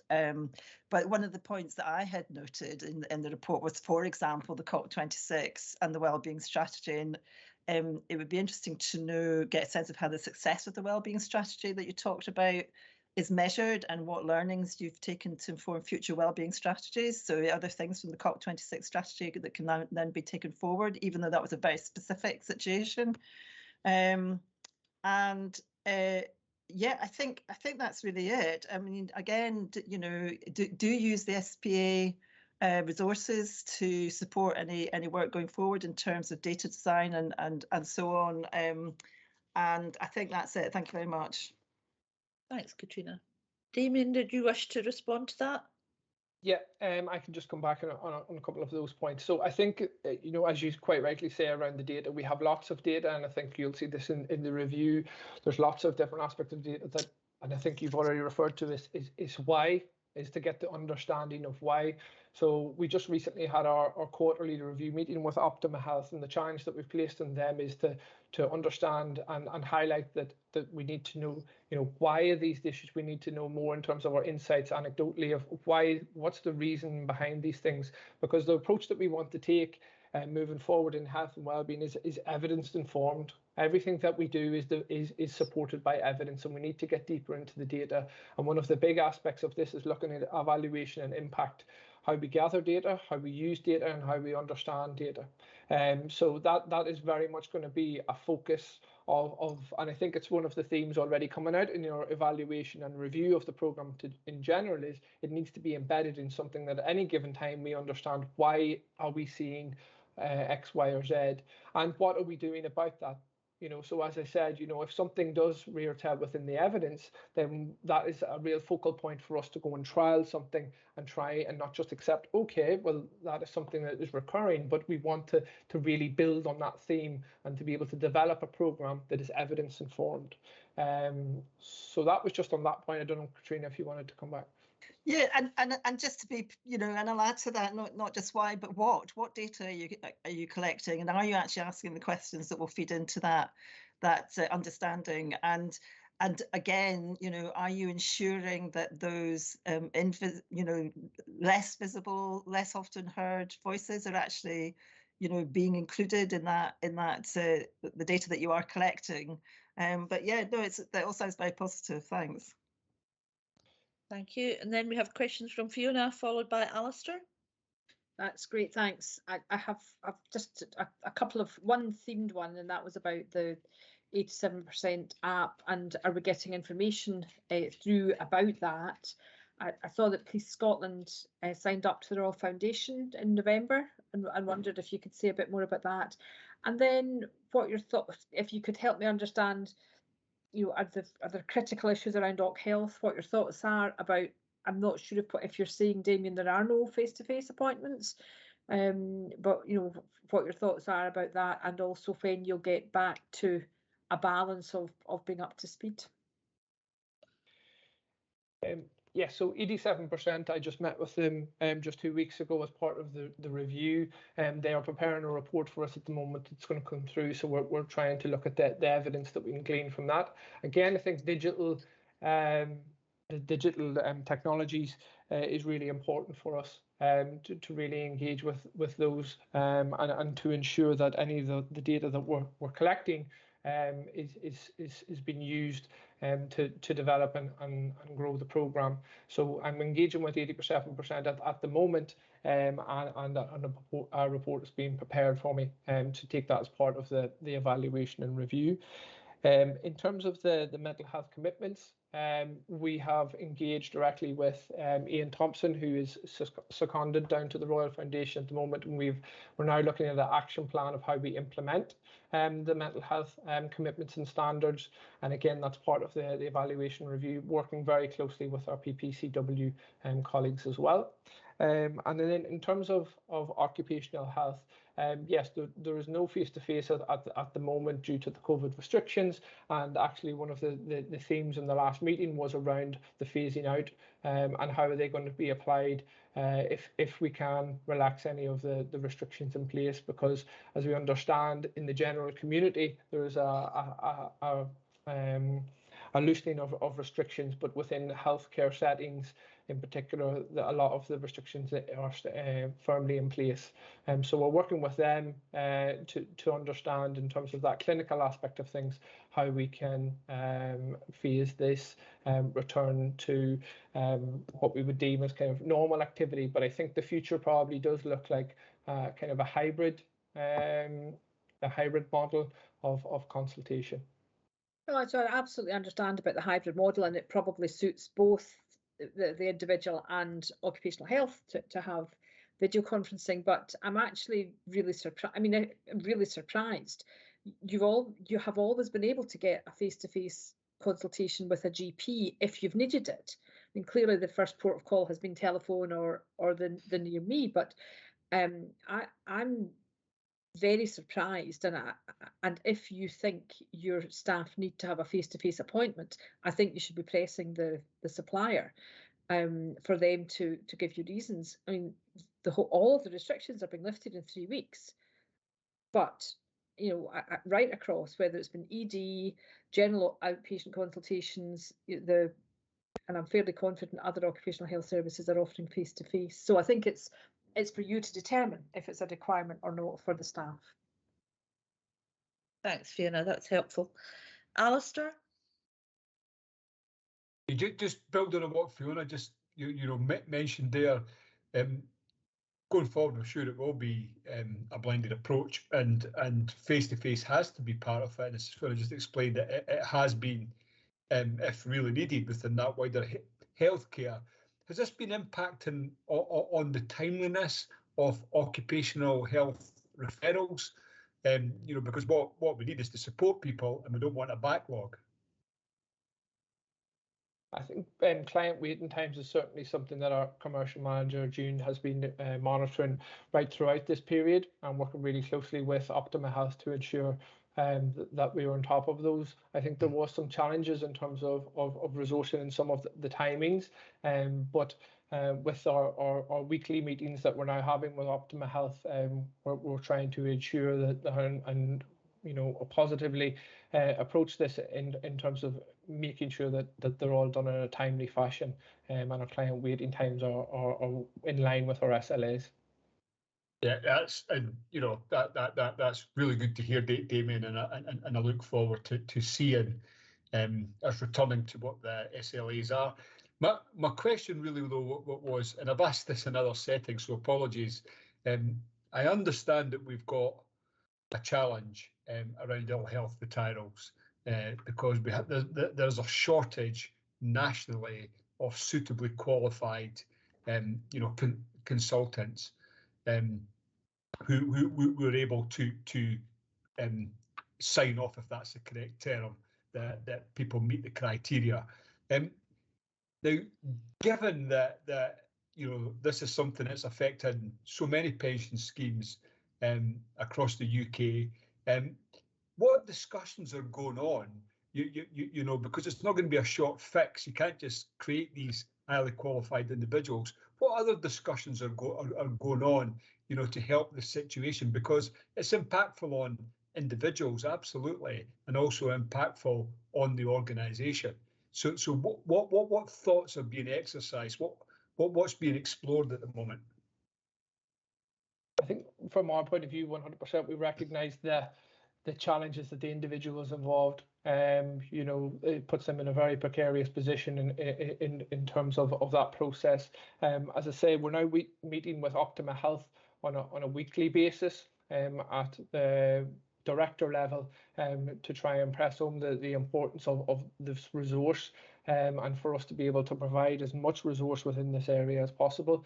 My colleague Julie Fitzpatrick has always been working on looking at other solutions within this area and working with Optima to try and explore them further.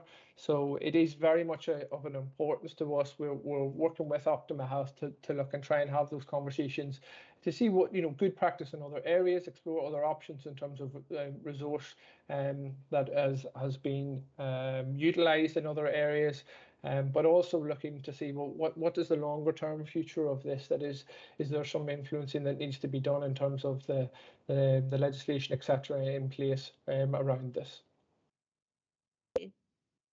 Okay, thank you. Alistair, thank you. Jude, did you want to add something to that?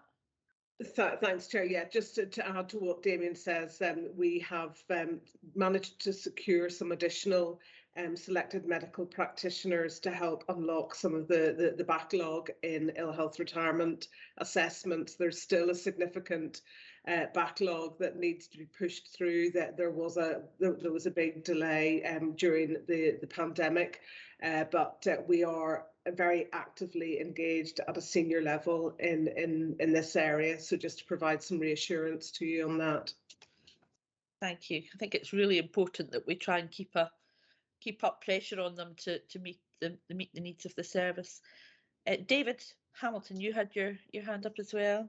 Thanks, Chair. Just a comment to thank Damien and his team for on behalf of all the police federations who were at COP26 for the wellbeing strategy there. It worked really well, and the team worked really hard, and we were working quite closely with them, obviously, through that. So thanks for that, and also to welcome just the proactive aspect of the work when we're looking at how can we prevent things, because a lot of the wellbeing stuff has been reactive and trying to fix people when we need to get in that preventative space. And I think for example, with both the staff surveys in the last year saying that sleep and fatigue is a key problem for us, that we can take that kind of really good data set and integrate that into more than, you know, across all our policies and so on.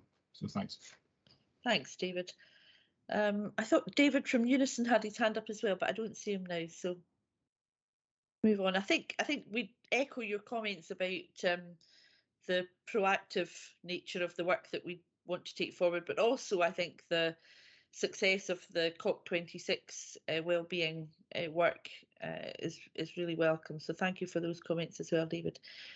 My only question, I suppose, is around the fact that we've got 40 odd pages of data here, which is really useful. But you know what I think the committee has spoken about at the last couple of meetings is the expectations we would have from the accompanying report, Damien. So possibly useful for you to have some conversations with the SPA workforce governance team, just to make sure that you understand what it is we're looking for and you're able to you know, bring that forward in future reports. That'd be really helpful. And it's just around you know, analysis of what the data is actually telling us. So I think we're picking that up from what you're saying to us as well. Yeah, no problem. So we could potentially fit in a couple of other items before we take a quick comfort break, I think, if people are happy to do that. The next item is item 4.2, the Health and Wellbeing Programme Review Statement of Intent. And I think that's back to Damien, is it? Yep. It's back to myself. Thank you, Chair. Yes, so we touched on some of this within the highlights, but just to kind of give you a paper that that encapsulates kind of our statement of intent. I came into position in early November, and there has been some changes in terms of where health and wellbeing has been placed within the organisation. So myself and Susan probably felt it was a good time to review and evaluate where we are with things, what has been happening in the future, and what does the next generation of the health and wellbeing programme look like, what's our focus areas, and how do we get there in terms of recognising kind of the wider strategic focus. So the paper just kind of lays it out in terms of the background around that strategic focus, as I mentioned, around people strategy, the work that's been done in Your Wellbeing Matters. So looking at kind of those key objectives and outcomes that we should really be designing any of our activity that feed into that, evidencing how are we making an impact in those areas. So that's going to be the overarching frame of our programme as we move forward. The methodology, I've kind of segmented it into kind of 4 stages, which we're in stage 1 at the moment. So stage 1 is very much a review and evaluation, so a deep dive into all aspects of the health and wellbeing programme. So that's looking at our communications, learning, training, development, evaluation, impact, etc., and gaining as much insight as we can around those areas, but then taking a further look into 4 key aspects of the programme, that being the wellbeing champions, TRIM, EAP, and occupational health. And the aim there is to look at the impact of the programme, but to understand what are the current needs within the organisation at all ranks and levels and all positions, to ensure that we've got the most efficient and effective health and wellbeing programme as we're moving forward. And we're using an evaluation model of context, input, process, and product to review the programme as such. And I can go into a little bit more detail as we go on as to what that actually looks like and who are we actually having those conversations with.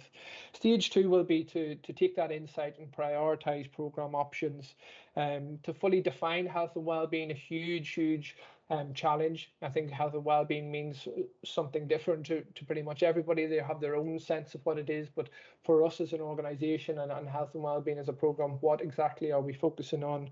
Again, to look at the outcome objectives, outputs, inputs, areas of focus for us to move forward.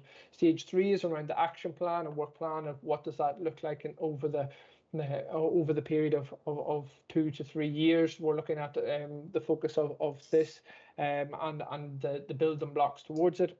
And then stage 4 is to embed those robust evaluation and impact methods to ensure that any given time we can see, you know, the impact of the programme, the efficiency of the programme, and the effectiveness of the programme as we move forward. And that really taps into that evidence-informed practice that I mentioned prior. So progress to date, very much the who and the what has been mentioned is very important in this. So we're trying to speak to as many people as we can to gain that insight. So internally and externally, really trying to focus on getting that diversity of opinion and insight at all levels. So we've engaged at all directors and ACCs within this, and they're giving us a route and an approach to take within specific areas that we're now pursuing as a team. And also externally, one of my wellbeing team is focusing on this to look at what is the value add and mapping this out, and something we spoke to SPF about. Really important to look at what external partners, and if we have support pathways in place that we can really ensure that they're valid and reliable, if we're going to seek those as kind of channels to support our people. The different methods that we have will be everything from one-to-one interviews to mapping of current and existing data, short answer surveys, focus groups. But really, you know, we do have a depth of data to hand even at the moment, and it's already been mentioned. We really want to be having those conversations to gain that insight, to really understand what are the current needs and how do we shape the programme moving forward with it. So it's very much root and branch at the moment. We're very much in the midst of it. We're engaging with the SPA as well within this process, and just keen to hear as much as we can that will allow us to shape a programme that very much taps into that preventative ethos as we kind of move forward. Okay, thank you very much, Damien. Do we have any questions from board members?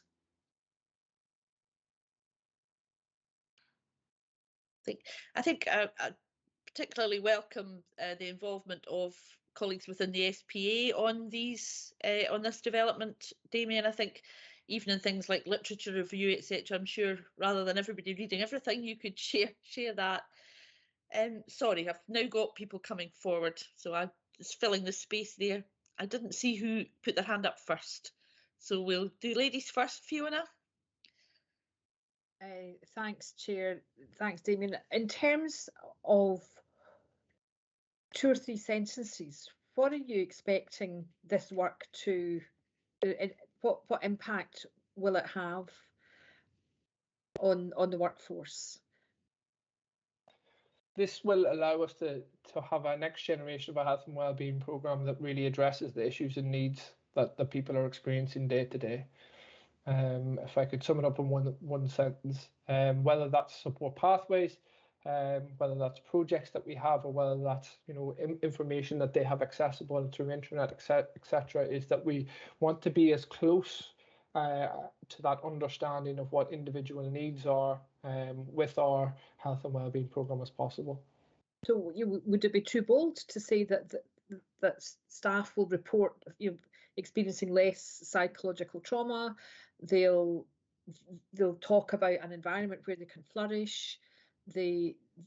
I'm just interested in, because sometimes we get a lot of narrative coming to the committee. So in terms of over the next 2 or 3 years, what in practical terms, what will we see? And in my mind, I can best understand it if you're describing a member of staff, and in practical terms, what difference that will make to them.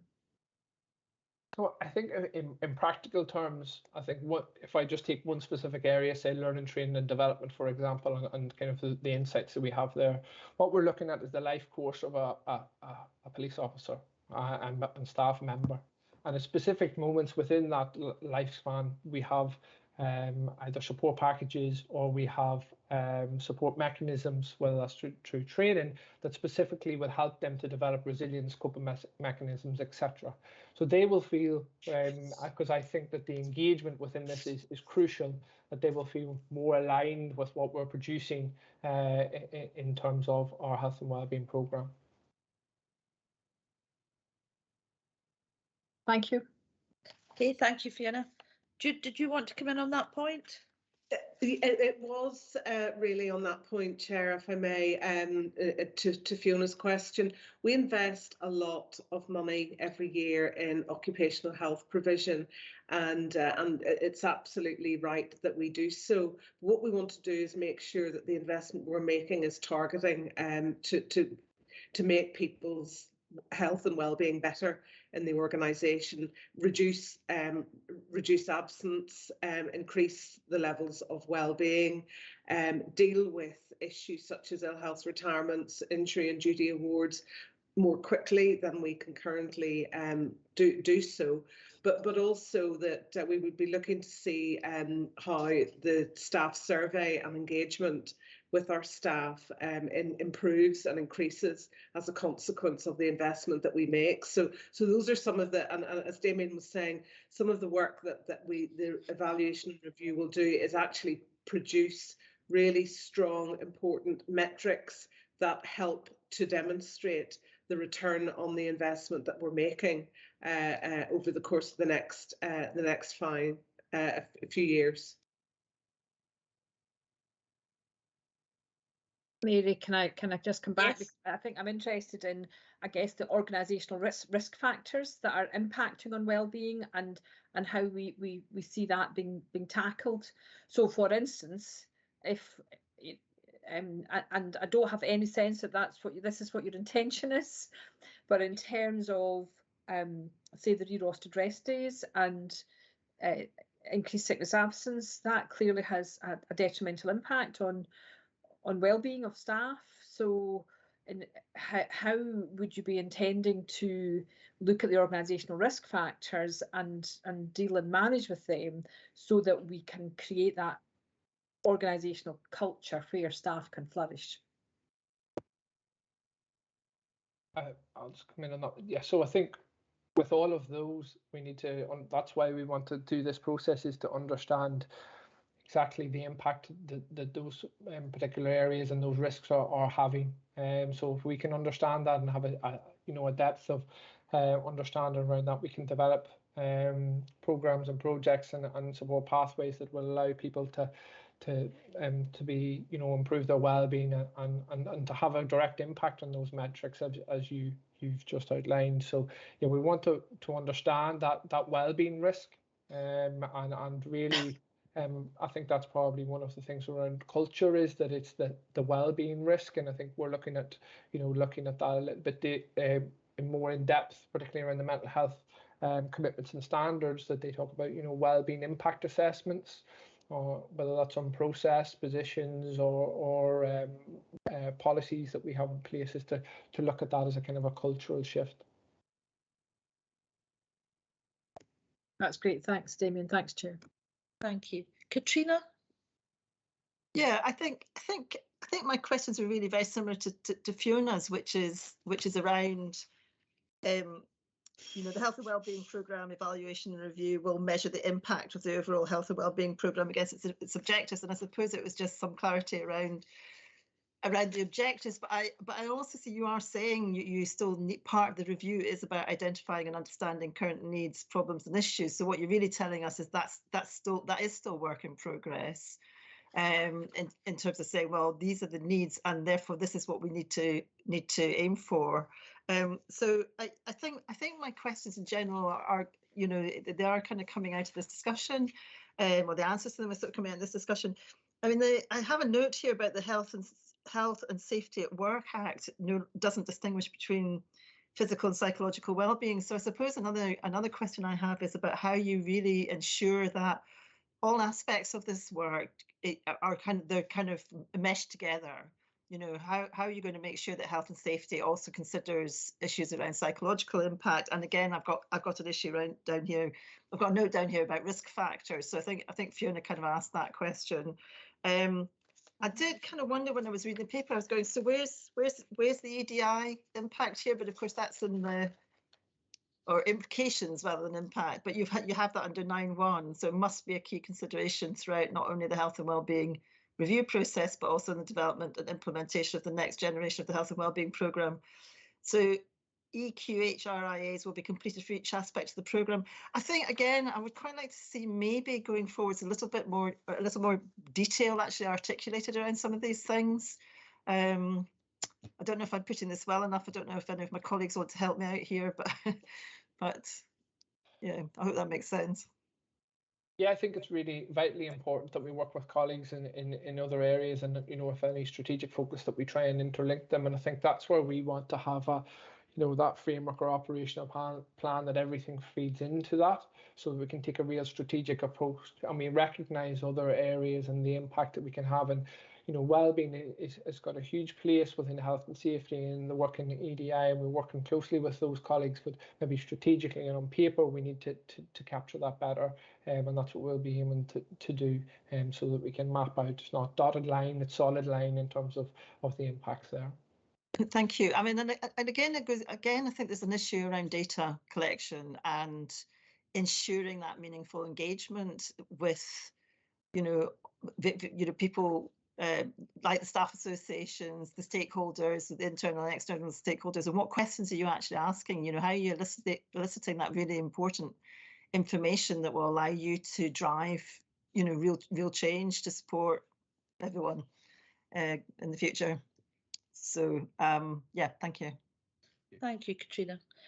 Alistair. I actually don't have much to add. That was a really helpful set of questions and discussion there.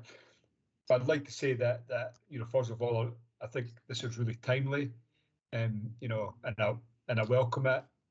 It's a systematic approach, so that's really encouraging as well. I'm sure it'll tie in with the overarching people strategy that we discussed earlier. And the key thing really for me is that we clearly articulate what the benefits of the programme are going to be in terms of outcomes, and that's really, I think, what Katrina and Fiona were emphasising, and then how those outcomes will then fit within the strategic performance management framework of Police Scotland, so so that we can see that it's impactful, on the health and welfare of the workforce, and then that translates into satisfying the public interest. So really welcome the paper and look forward to seeing it developing.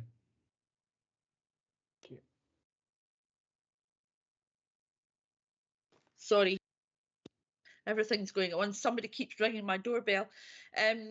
So thank you for all of that. I don't have any specific questions of my own now, and I'm trying not to be distracted by the doorbell. So I actually think that was really helpful conversation, really helpful discussion. So thank you very much for the paper, and it's good to meet you, Damien.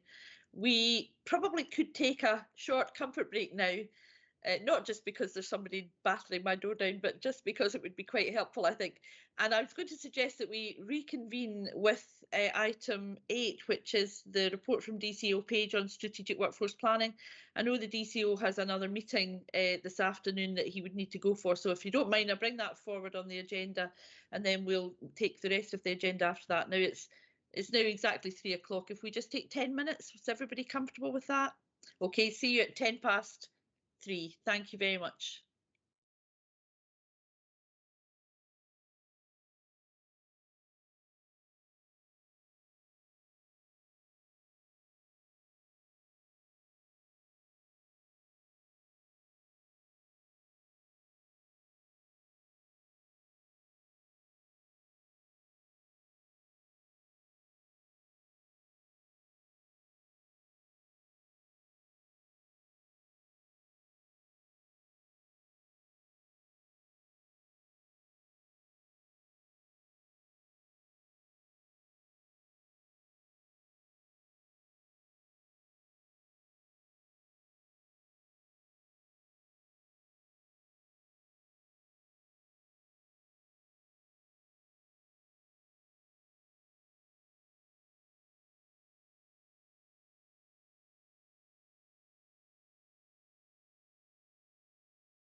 forward to now, and it's an item on strategic workforce planning, and it's DCO Page and Director Helliker here.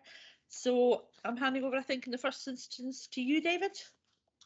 Thanks, Chair. Yeah, I'll take people through the paper. I mean, I assume people have read the paper, but I'll just give a little bit of context and draw out a few points.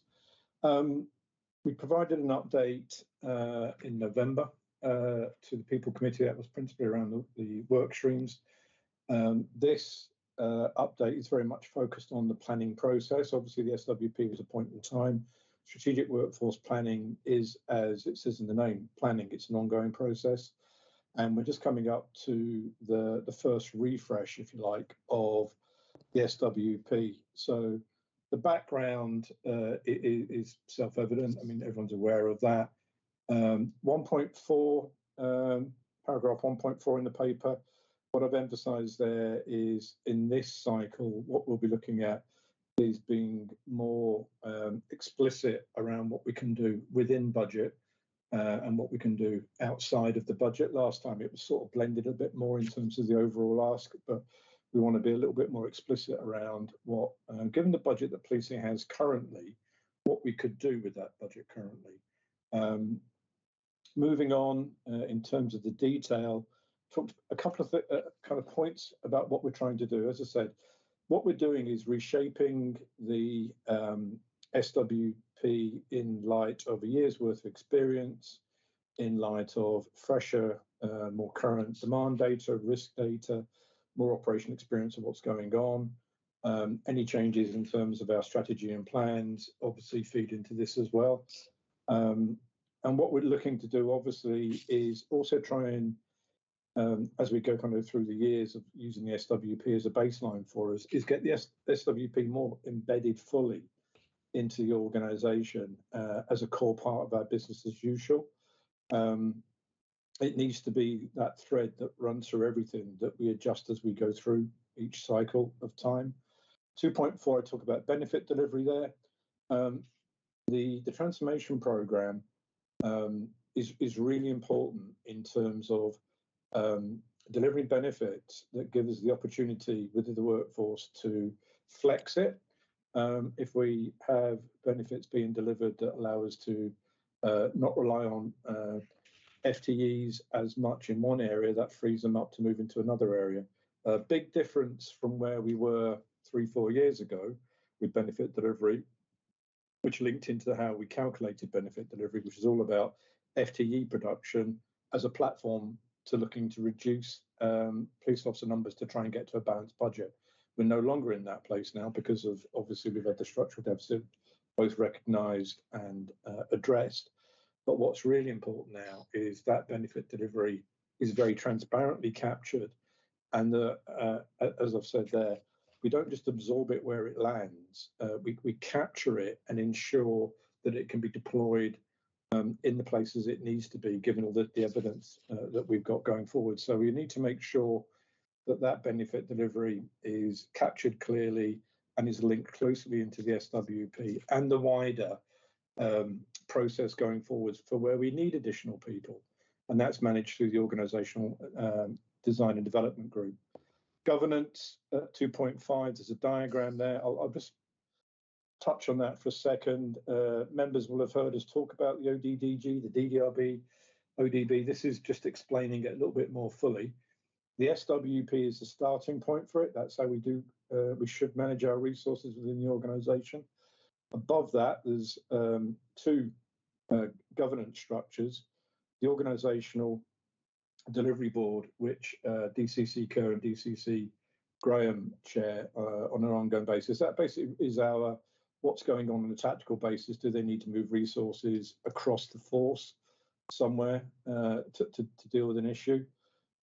Looking at the paper on the left-hand side, the ODDG, that's the mechanism we put in place so that if we get additional funding, either through creating efficiencies ourselves, or if SG was to give us additional funding, or we picked up some funding from elsewhere, or if there was any benefit capacity coming through, planned coming through, we would look at all of the outstanding demand and we would look to make a recommendation to the DDRB, which is chaired by the Chief Constable, as to where we put that. And obviously, both in strategy and plans, and there's plenty of them, and our functions and values influence all of those things. So it's quite a high level document, but hopefully it just shows where the kind of the jigsaw pieces fit. Daily management of resources. We want to get the SWP much more firmly embedded as a core kind of document, a go-to process that people can see, and how we want to use that. I've covered 2728. 29, just want to talk about a couple of the things that we've learned in the first 12 months of having the SWP out there. And through this refresh process, we're doing two things primarily.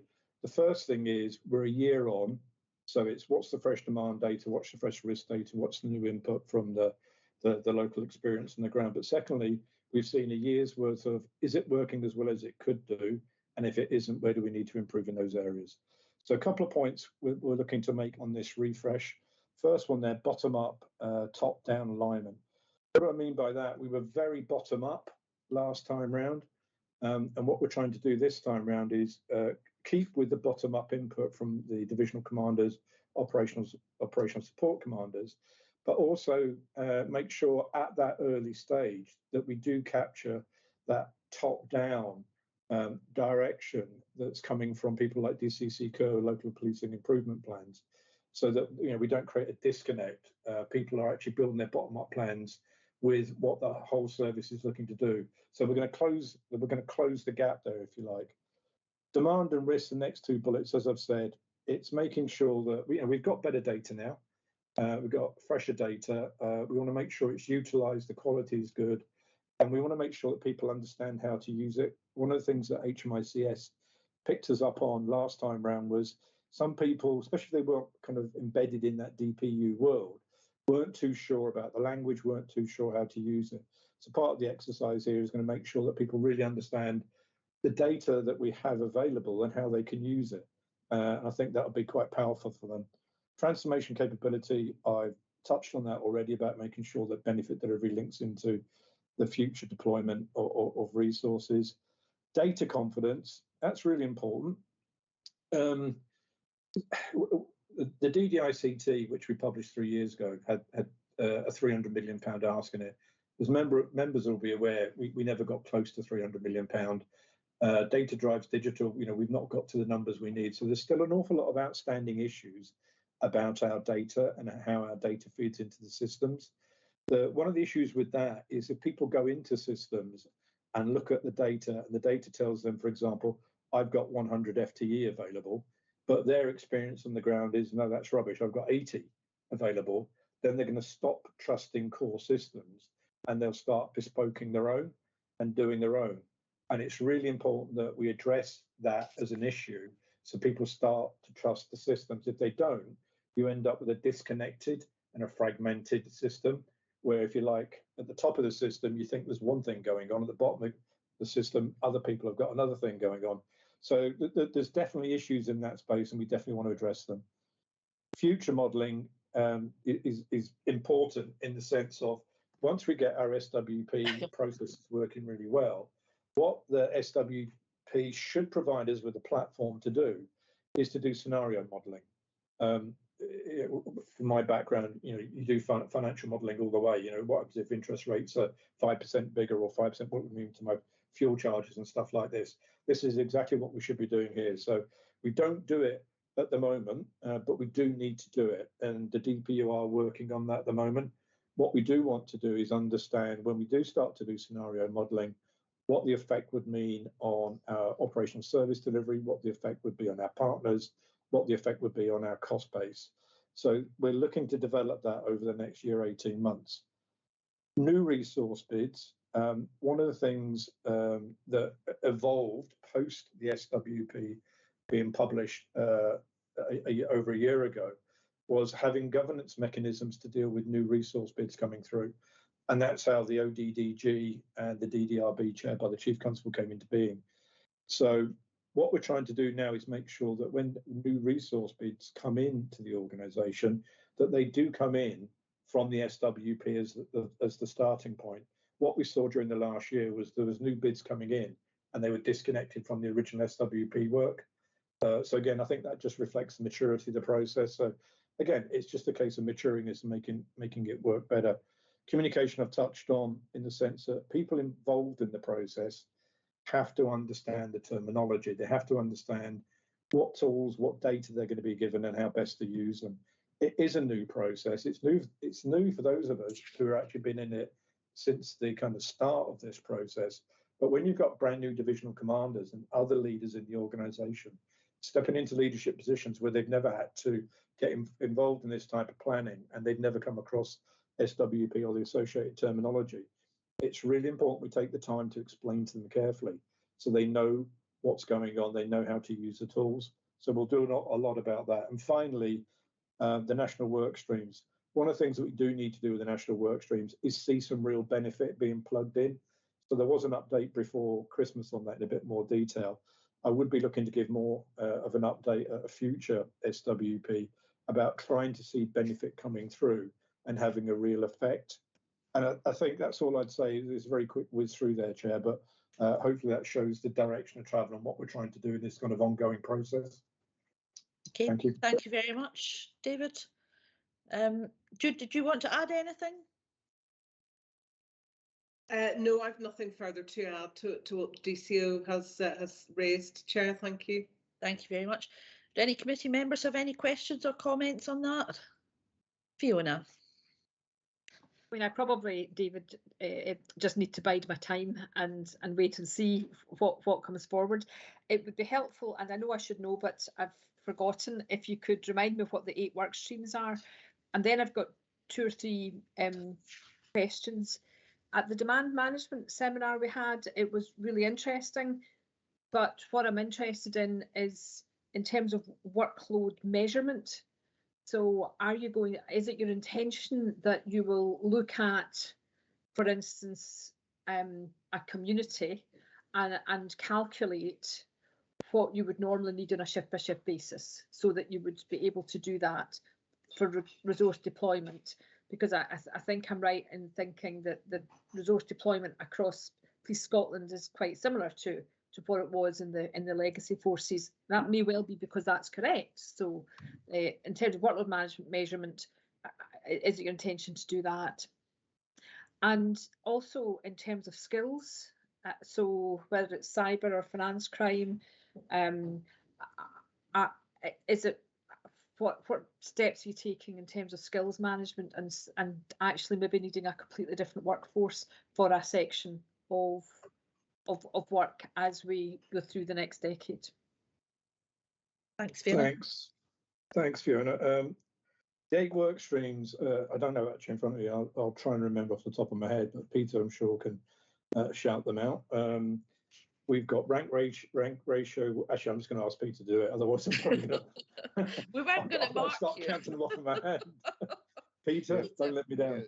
There's annual leave, so it was a review of the annual leave usage, shift patterns, staff workforce agreement was to make sure there was flexibility in staff contracts, operational base levels, which was you know what that is, remote and rural, to make sure that recruitment to remote and rural was ongoing and sustainable, rank ratios to make sure that we had a sufficiency of supervisors to manage the lower ranks, modified duties, which we discussed earlier, that's officers who are modified, and workforce mix, which is talking about the mixture between police officers and staff and how we address those. Yeah, that's it.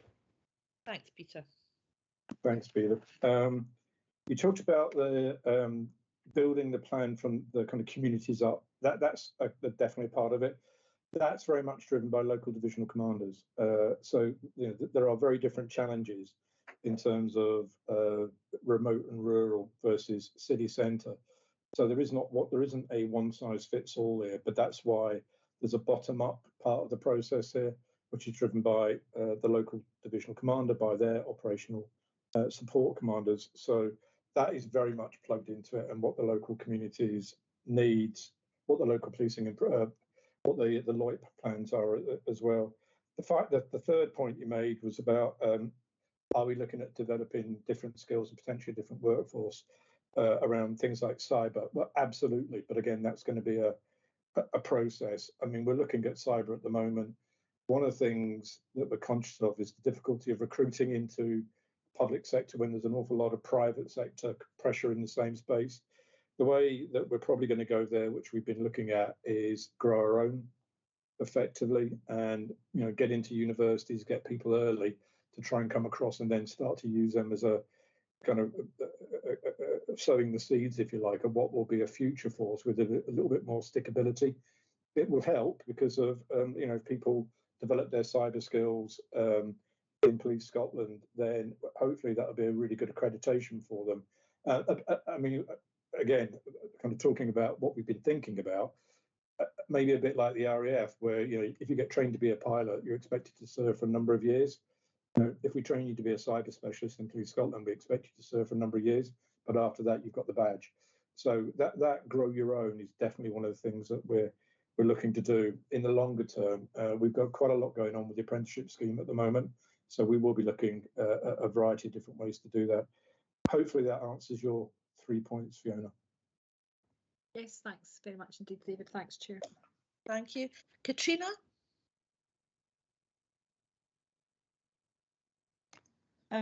Yes, thank you. I don't really, well, I've always got hundreds of questions, but I don't have any kind of like really pressing ones, right? That I just wanted to say thanks very much. I actually really enjoyed this report, and I really welcome, you're talking about things like the bottom and top alignment, because we've had discussions in the past where we've kind of identified that as a potential area of, that needing addressed. And yeah, no, I just wanted to say thanks. I thought this was really interesting. Thank you.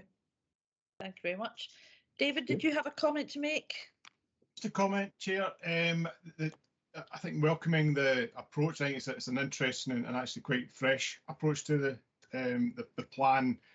The big one is going to be data confidence in terms of the sellability to it. So in some ways, I'll be interested to see what day zero is, because there's a lot of water has flown under bridges already, and it's about getting the right measurement framework, which I genuinely don't think we're there yet with on that, so that we can realise the deliverables, if that makes sense. Thankfully, DCO's are nodding to that one. So yeah, but no, in general, very welcome. Thank you, David. And Alistair? Again, I welcome this. In my head, simply, strategic workforce planning is about having the right people with the right skills in the right place at the right time, not just now, but also in the future. So that's what I can see you're trying to achieve within this, and I particularly like the way that the governance is put together. For the first time, actually, if I'm being honest, that's now clear in my head. So thank you for that, and the way it links into all the various strategies and plans that you have sitting around it, the environment it operates in. So, but I think very helpful. Thank you. Thanks, Alistair. I don't see any other hands up, so I'll just conclude the discussion by saying that this is a very welcome report. I think it's very timely as well.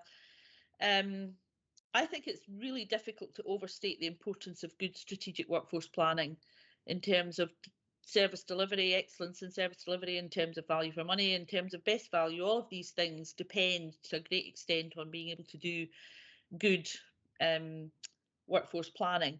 So I think this is really helpful. I was going to ask you about the timeline for development of this, but we're not developing another plan, we're developing the process. So maybe you could just say something about how you see this being taken forward, David.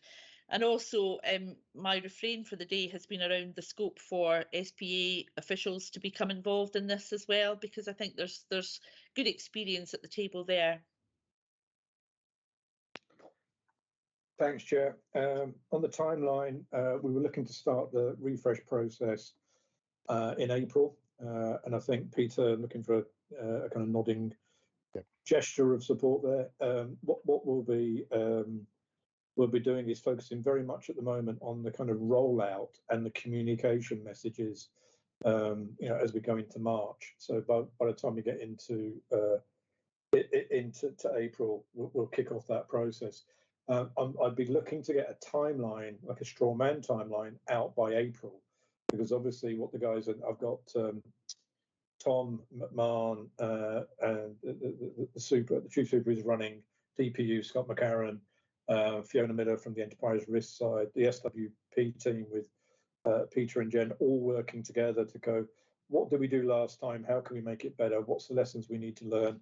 Take the key points we've got from this kind of put mark in the sand we've got here, and then build the rollout phase, and then also build the how are we going to roll it out over the course of the year. I mean, it'll take the best part of, I would imagine, the summer into the back end of the year, because obviously we're a fairly big organisation and there's a lot of work to be done.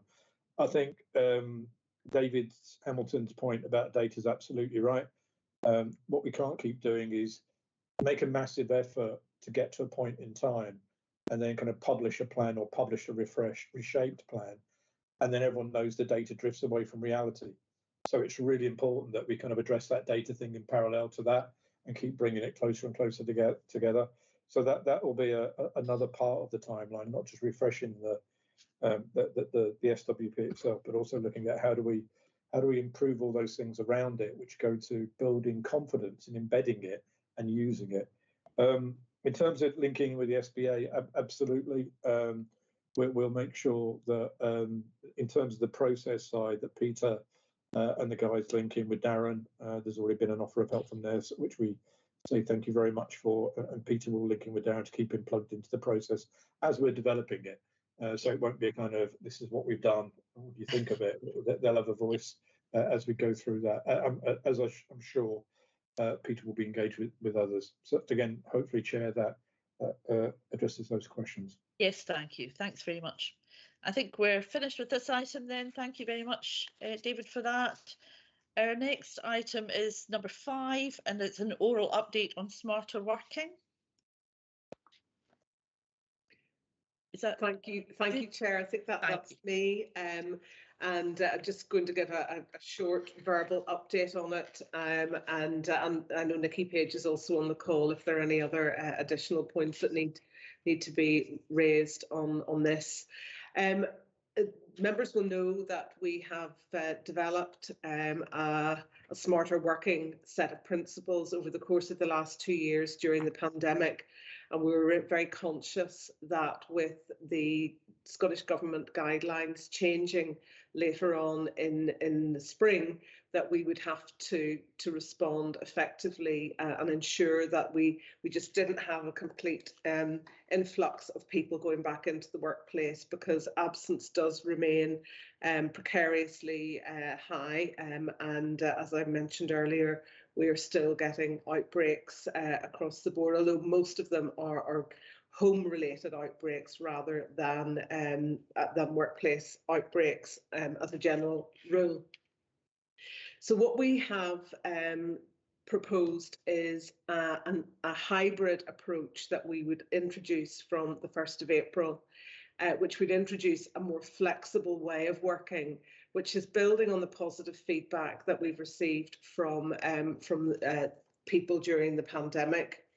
So the new agile working policy will see a change from working at home where you can to a more flexible and hybrid model of home and office-based working, which we are asking line managers to arrange in collaboration with their teams.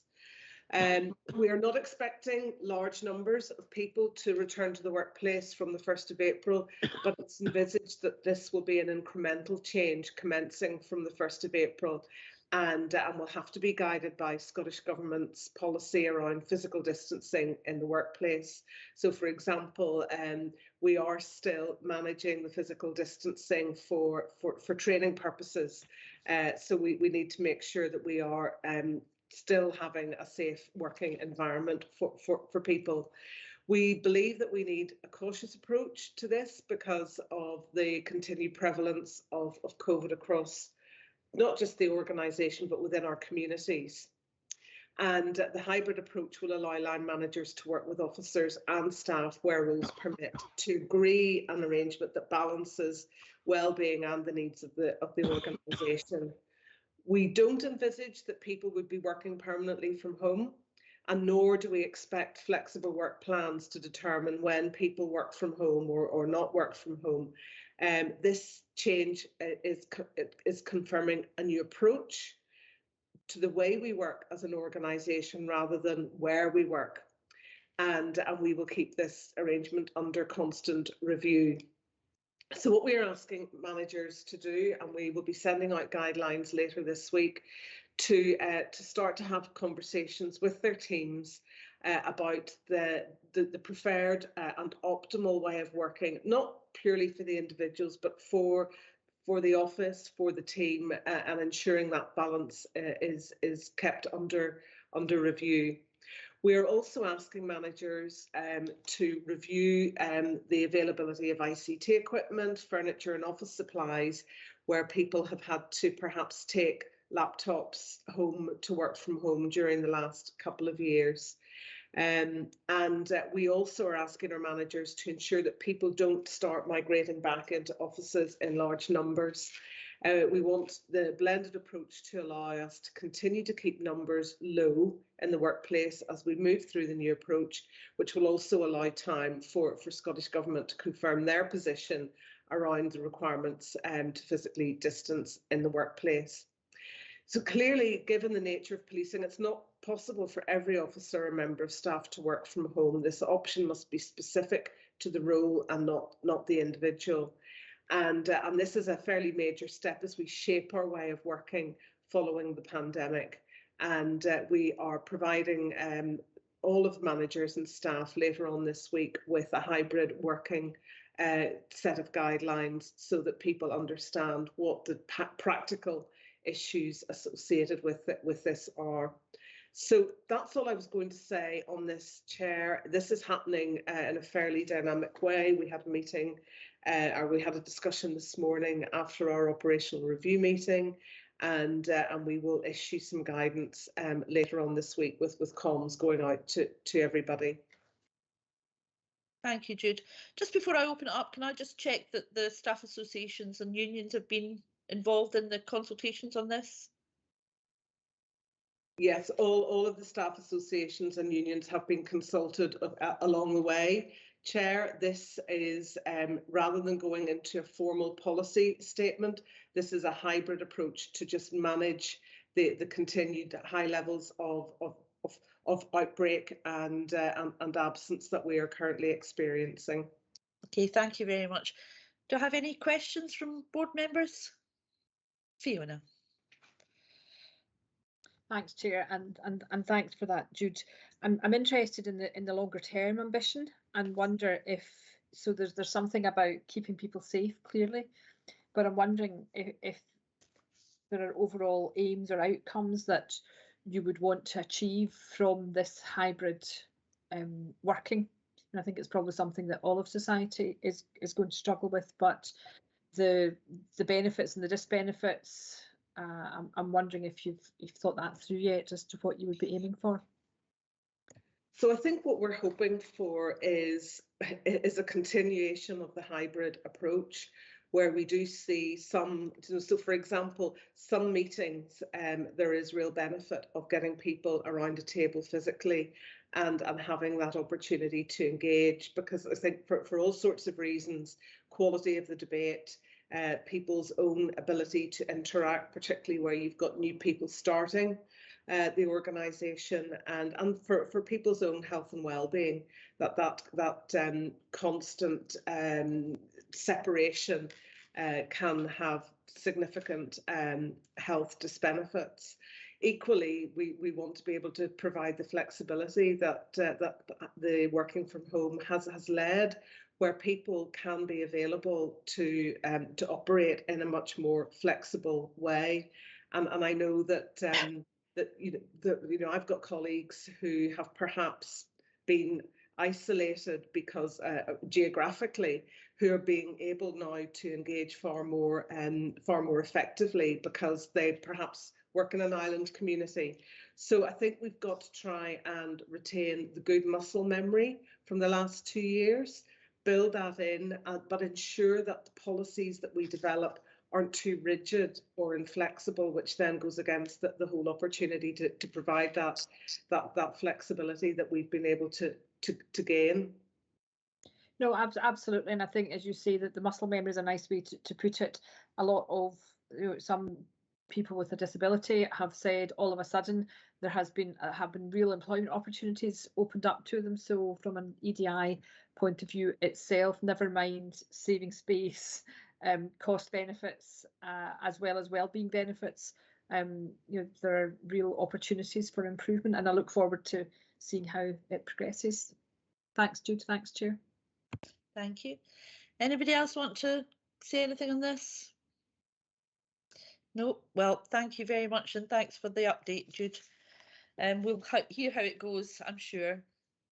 The next item originally was item number 6.1, and it's in relation to Your Voice Matters staff survey, analysis of results and implementation plan update. And I think that, I don't know if I'm coming first to you, Jude, but Kirsty is presenting this report, I understand.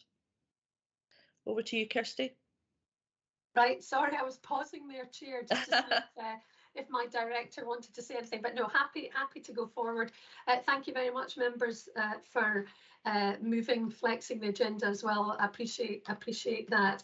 So, assuming the paper's read, I just wanted to remind colleagues, as you've seen before, of those 5 areas where we are considering, this is the organisational implementation plan, the areas of priority, so well-being, leadership, behaviours, hindrance, stresses and enablers, and I just wanted to kind of remind members of that, simply because across the organisation, members will also remember we've been looking at those local implementation plans, and I'll come on to them shortly. And but in the main, across the organisation, those 5 that were pulled out before Christmas last year remain the key areas of focus, both at an organisational level and also at a local level. But as I say, I'll come on to that just shortly. So moving forward in terms of 2.2, there, since I was last here giving an update, there remains 18 areas of priority, and as it stands at the minute, we've got 3 that remain still outstanding, if you will, from a scoping perspective. But what I would like to highlight to members is that's because of the work that's already ongoing in leadership and the Ernst & Young work, looking at phase 2 of what that implementation at sergeants and inspectors looks like. And I know Alex is on the call as well. She may have something else she wants to say to that. But it was just to say we're quite content that those 3 remain yet to be scoped once we get the outputs from the EY work, which is in phase 2 development just now. In terms of a slight correction in 2.5, just for noting, the meeting didn't take place in February as originally planned due to absence, and that is going to happen later this month. Just working through when that date will be to reconvene the survey steering group. Members will remember that the survey steering group is made up of both operational policing colleagues as well as staff representatives as well, along with all of the staff associations, including the SPF, ASPs and the unions. And we've been really delighted with the support that we've had from all of the staff associations and unions in terms of the development and I suppose approval of the implementation plan as colleagues see it. I know David may come in and say, may comment, because he was good enough to highlight to me he would not recognise that the SPF have been involved in the development of the plan. I would counter that with that they were involved in the conversations through the SSG throughout and approved the implementation plan going forward. But clearly, obviously, happy to take questions when we get to that later on. In terms of the free text comments, I wanted just to give a little bit more than is in the paper, if I may, Chair, in terms of those 3 areas that were highlighted through the analysis of the free text boxes. So need for more staff, whilst I think members will recognise that may not be surprising. It's the connection to, for example, the review of the shift patterns that Peter talked about under the Strategic Workforce Plan, one of the work streams in there, to ensure that there's more restorative rest because of the connections members will remember were made to things like fatigue and disturbed sleep, etc. So it's not so much just simply we need more staff. It's what's behind that. What are the shifts? What are the rest breaks?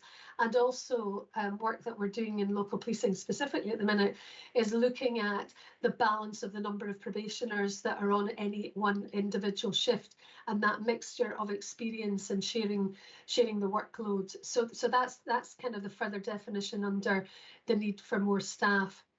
In terms of estates and facilities that's mentioned there, I'm sure that members will recognise that colleagues have highlighted to us that they need really good and fit for purpose areas to eat, to socialise with peers, and places and where they can recharge. And all of these things are important to them, as I'm sure colleagues, members will recognise.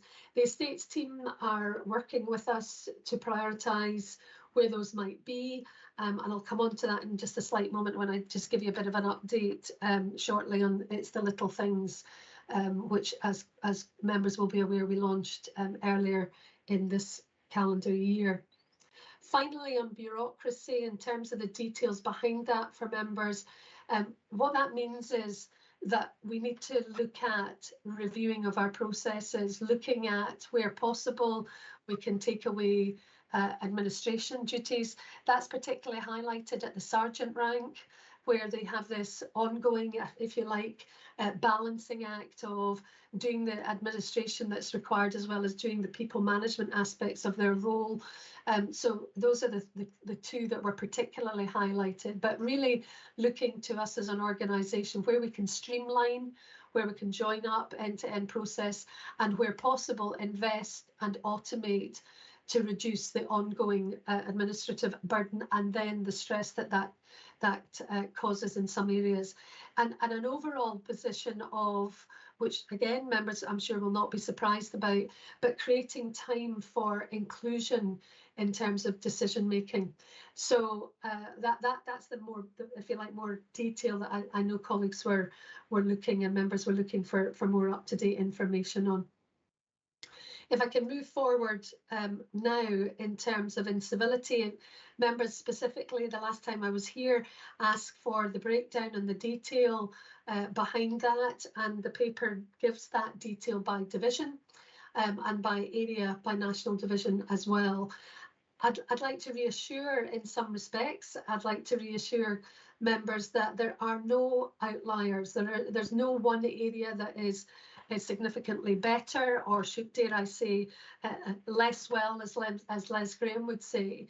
But I think it's clear for us all that any incivility is regarded as unacceptable, and every local plan, as well as our organisational plan, which you have in front of you, cites the work that needs to be done in this area.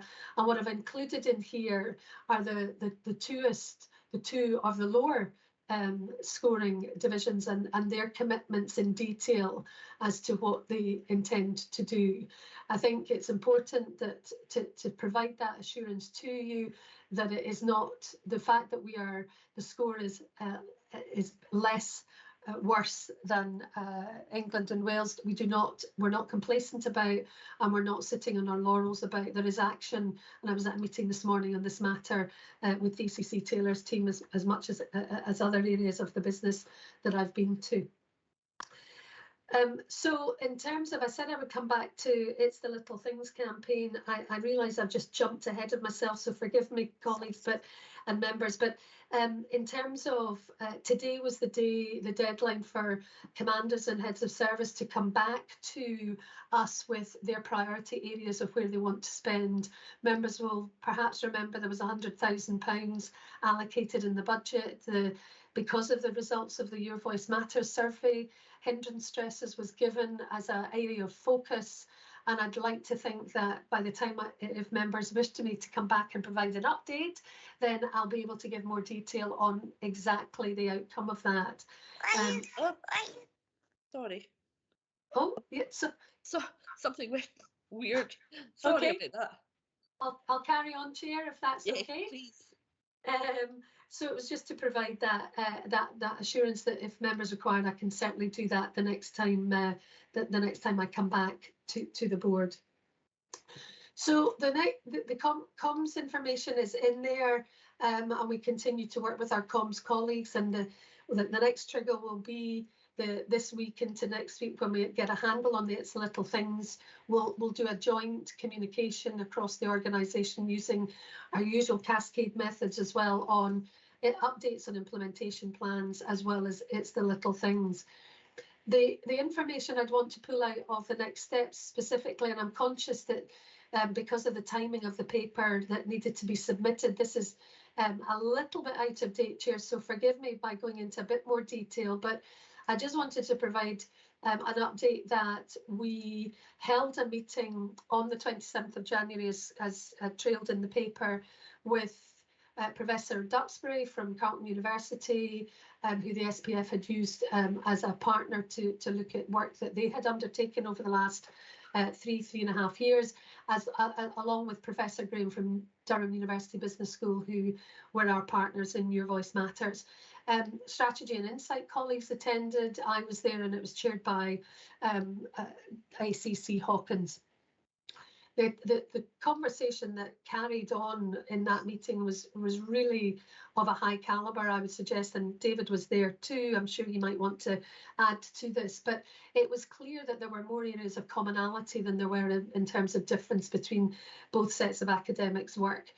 The main outcomes from that session were, again, focusing and highlighting on leadership, whilst in the implementation plan, the discussion that we then had focused more on the ability of that line manager to do the people management elements, as I mentioned earlier when I talked about the sergeants. So we're looking at what does that really mean? How do we train and upskill, particularly first line managers, both in terms of officers and staff? And when we look at those temporary ranks that exist within the organisation, how do we ensure that those individuals are competent and confident in carrying out the roles as a people manager? So if anything, I would suggest that whilst already in the implementation plan, it probably put more emphasis following that conversation, which was really welcomed. And then the other element was process improvement, which again is encapsulated within the enablers section of the plan. But again, it was more the bureaucracy that I mentioned earlier on that we discussed in more detail, and looking at those hindrance stressors within the bureaucracy and how we can eradicate them. Andrew Henry, CDIO, is leading on that process improvement. Members will see in the plan, and due to holidays, I have yet to pick up with Andrew, but I will do just to flesh that out more, because clearly we've got a continuous improvement department within our structure. So how do we best deploy that expertise to ensure that we get the benefits quicker than we perhaps have had to date? So finally, I just wanted to say that the metrics continue to be developed. I'm happy to take any questions on the implementation plan that members have. It's exceptionally detailed. And one of the things that we will continue to do is be really clear about the choreography, if you like, of what do we need to land first to ensure greatest value and then build. And that was the meeting I had with DCC Taylor this morning. So I'll stop there, but quite happy to take any questions, and really happy to, well, I hope that I'll be happy to answer any questions that members raise. Thank you very much indeed. Thank you, Kirsty. Do any members have any questions? I think you're getting away very lightly. Oh, hello, Alistair. You're on mute, Alistair. Well, that just proves what I was saying. You think I'd be better at operating these Teams meetings by now. So apologies for the slowness there, and then for being on mute. Kirsty, that was excellent, and actually it ties together a lot of the papers that we've been hearing about already today. You can see the work coming through in different areas, so that's really encouraging. Your Voice Matters So the communication part of this, so that the workforce who've participated in this really get a sense that their voice does matters. And you highlighted at the outset what the key, the key areas were, well-being, leadership, behaviours, hindrance and stressors, and enablers. So I'm assuming within that communication section that there's a focus back to the workforce, so that you said we did, almost as simple as that, around these key areas. Am I right in thinking that? Chair, I'll come back in if that's okay. Yes, to that please. point. Absolutely, Alistair, and the communication approach that we've taken from the outset has been, and members may remember me saying this, is very different to previous surveys in that it's an ongoing continuation. So the branding, the way, the approach is all connected to each stage, each separate stage. We've already sent out a comms that's been cascaded on the high level results and those 5 areas I talk about. But the next comms, as I said, will be to pull together it's the little things, the implementation plans at local level as well as at organisational level, to start helping our people join the dots up. And the only thing I would say is in previous organisation used the terminology you said we did. We used that previously, but we're looking at continuing the voice, your voice matters, and that theme. And this is your voice matters. We've heard you, and this is what's happening. Yeah, and just a quick follow up on that. The continuity is, that's important. So appreciate you making that point. It's within it all, are you evaluating the effectiveness of the communications so that that people are getting that understanding that their voice does matter, that they're getting the right feedback, the communications more than just one directional, etc. Yeah, so sorry if I missed that point from your initial question. The answer to that is I look to my comms colleagues to do that evaluation, as well as the feedback that we get through the staff associations and unions, and also the survey steering group. They play a really important role, why we're keen to keep them going as advocates out there in the organisation, to tell us if there are different channels we might need to use, if there is a different approach that we might need to consider, and we're very open to that. But the comms, there is a comms colleague on the SSG, and we look to him to advise us, which is from his expertise and the feedback that we get.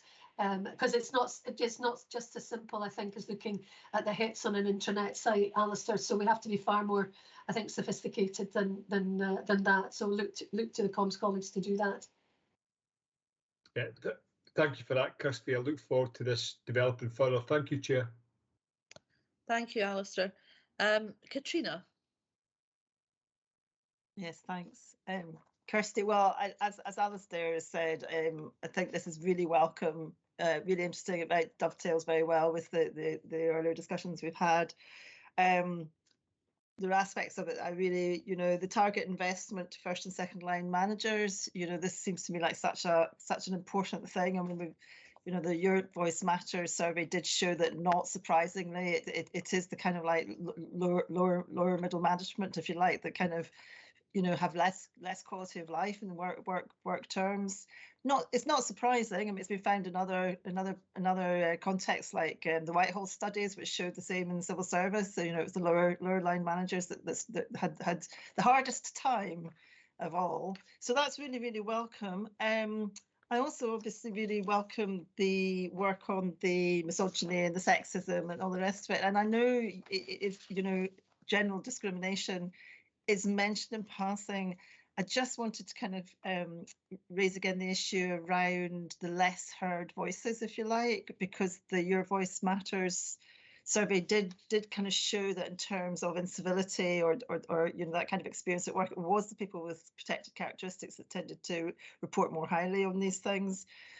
And response to a question on this topic was met with a kind of, yes, but it may be that these are people who are reporting this who may have, I think, mental health issues was the phrase, or something which would kind of implies that people who experience that kind of behaviour all the time, and therefore are probably quite sensitive to it. It's their problem rather than it being an organisational one. Now, I might have mis-extrapolated that previous conversation, but I really just wanted to, just ask you to, if you've got anything to say to that, really, and just kind of seek that assurance that, other groups of people, such as, people with protected characteristics in terms of gender, in terms of sex, in terms of disability, that they're also equally as supported. Thank you. So, Chair, if I can come back in on that point, Katrina, I don't remember ever suggesting that in terms of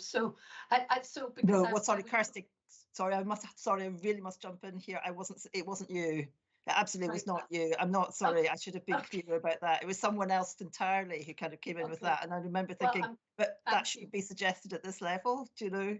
So absolutely agree with you, and there is no suggestion in terms of those responsees who registered as having a protected characteristic that there was anything other than their voice still matters regardless of that.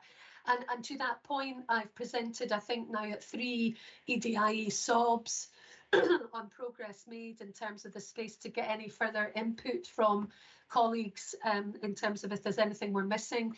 The diversity network chairs were involved and stakeholder managed as part of the implementation plan. So please be assured that they continue to be part of an important group that we listen to. The other piece I would say as well, Katrina, is there's a number of different.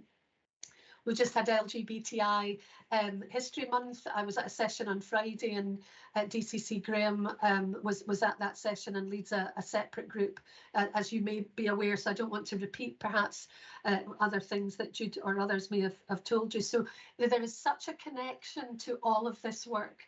And my role is sometimes to kind of be the facilitator, or indeed to hear through all of the different places where that comes. So I hope that provides reassurance, Katrina. Yeah, no, Kirsty, it really does. And I'm sorry, I think I put my point very, very poorly, because I think what I was really thinking, well, I have absolutely no doubts whatsoever about the commitment and the intention of people like yourselves and the higher management structure within Police Scotland, for example. But I think my question really is, if people, it's quite a high level, no one in Police Scotland, no one in SPA, but if their attitude exists at a level that you think really you should know better, that people who complain are somehow a bit snowflakey, which was effectively the kind of whatever. My question is then, how do you ensure, it's just that, how do you make sure it's the culture shift, I think, how do you ensure that people across the organisation at police officer on the beat to the sergeant to the next level of management, how do you ensure that that kind of attitude is absolutely, completely, robustly, refuted? And obviously your report speaks to what you're doing about it, but yeah, I just wanted to raise that. Thank you.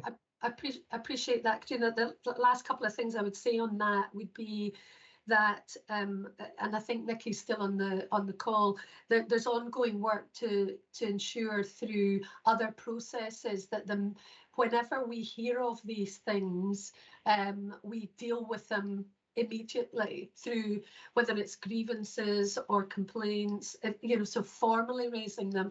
My people partners, the other part of my job, attend all of the SMTs, and again are ear to the ground in terms of what's going on. But finally, it brings it back round to this point about leadership and the discussion that we had, that how do we develop? We're going to have, probably, Peter has advised me, we're going to have circa 400 new sergeants over the course of the next year. How do we ensure that they are skilled and competent? And that's work that Alex and I continue to have conversations about, and others such as Susan Beaton and People Services and a coaching programme, that a really great initiative to work with new to line manager roles that had to sadly be paused because of COVID, and they're having to do other things. But all of these things together, I think, addresses the issue of, on the ground, being clear of expectation, which is zero tolerance to incivility. Thank you. Okay, thank you very much. David. Thanks, Chair. Just for clarity, the Scottish Police Federation did not agree to the improvement plans, and we were not involved in their development. And we did see them, but we wanted to hold them off until we saw the joint discussion with our own research conducted by Carleton University, which of course was submitted to Police Scotland in May last year. So had we had everything together, I think we could have much better plans, and that would have been our position. So what we've got, there's certainly things in the implementation plan, or the national plan. I haven't seen the local ones.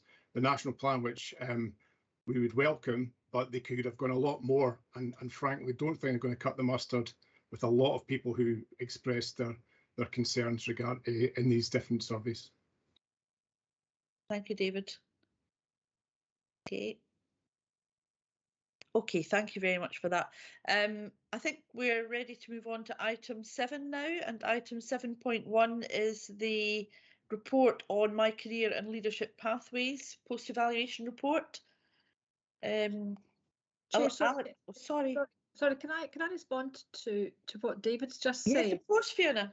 Of course. Is there a way that we can try and recover some of that? So if we could have a richer plans, then is that ongoing work from Alex or Kirsty that we work in partnership? Jude, Kirsty, want to come in on that? Yep. Thank you, Chair.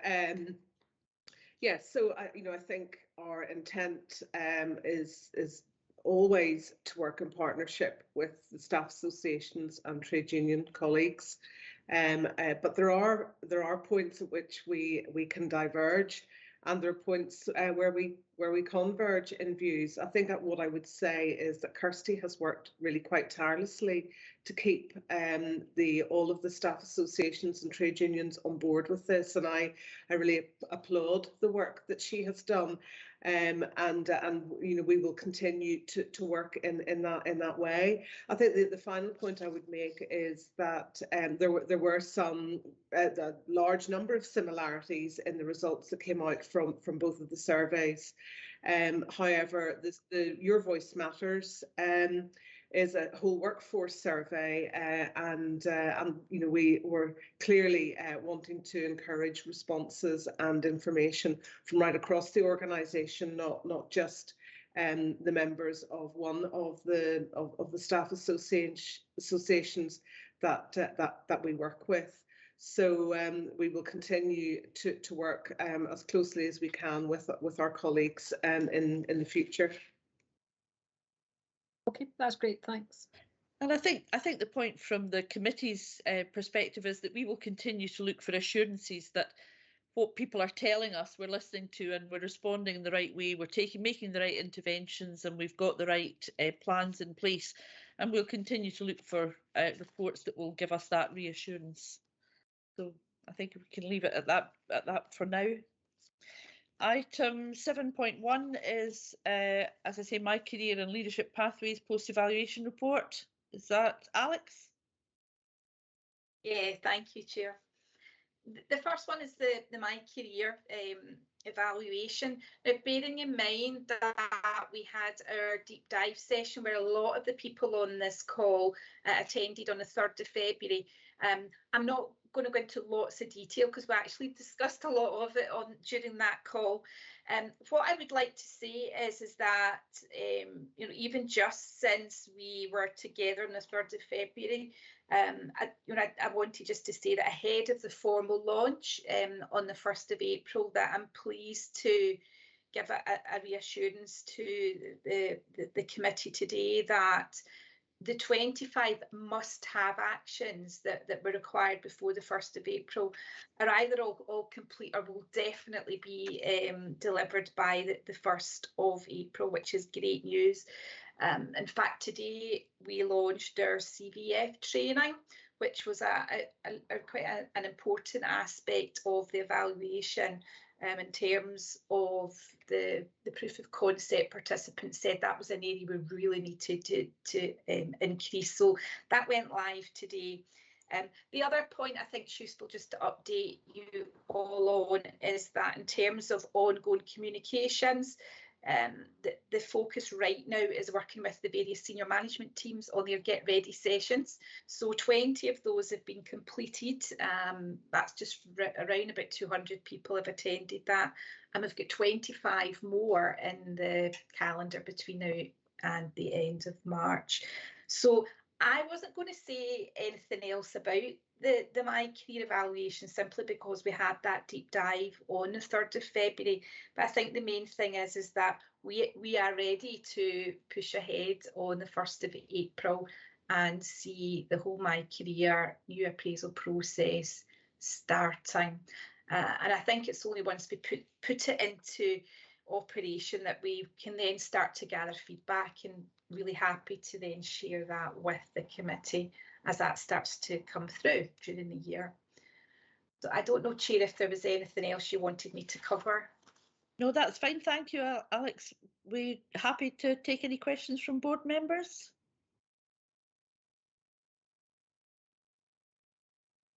I suppose from my point of view then, Alex, what we're looking for as a committee is an assurance that the necessary culture shift has started, because there's an awful lot of actions here, but unless we shift the culture, then that's not going to be, it won't be job done, or not as, it won't be done as well as we would want it to be. And I suppose the other question is looking for assurances about how this operates sort of alongside an appraisal system that you might expect us to have in place. Okay, yeah, so if we start off with the culture shift, what I would say regarding it is absolutely true. A culture shift that is focusing on recognising everyday performance and starting to get those discussions in place as just part of how we do things will take time. And certainly that's what the focus is of the My Career Get Ready sessions, and really importantly, the training sessions that go alongside that. So what we call our empowerers are focusing on areas like how to prepare yourself personally to gather information or reflection logs about how you perform on a day-to-day basis.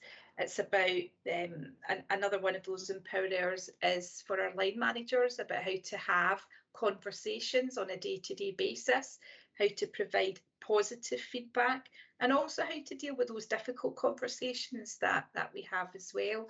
Now, those are all part of building that change in culture. And everything we're doing around the My Career, process is actually about helping to drive culture change. It's not going to happen overnight. I think we have to watch that over the next 12 months and even and beyond that. But what we will see is, this is a mandatory approach for everybody. These discussions are therefore going to happen and be monitored. But a lot of this is down to individuals taking responsibility for reflecting on themselves, and for line managers having those discussions as things happen, and not saving them up for a once-a-year conversation.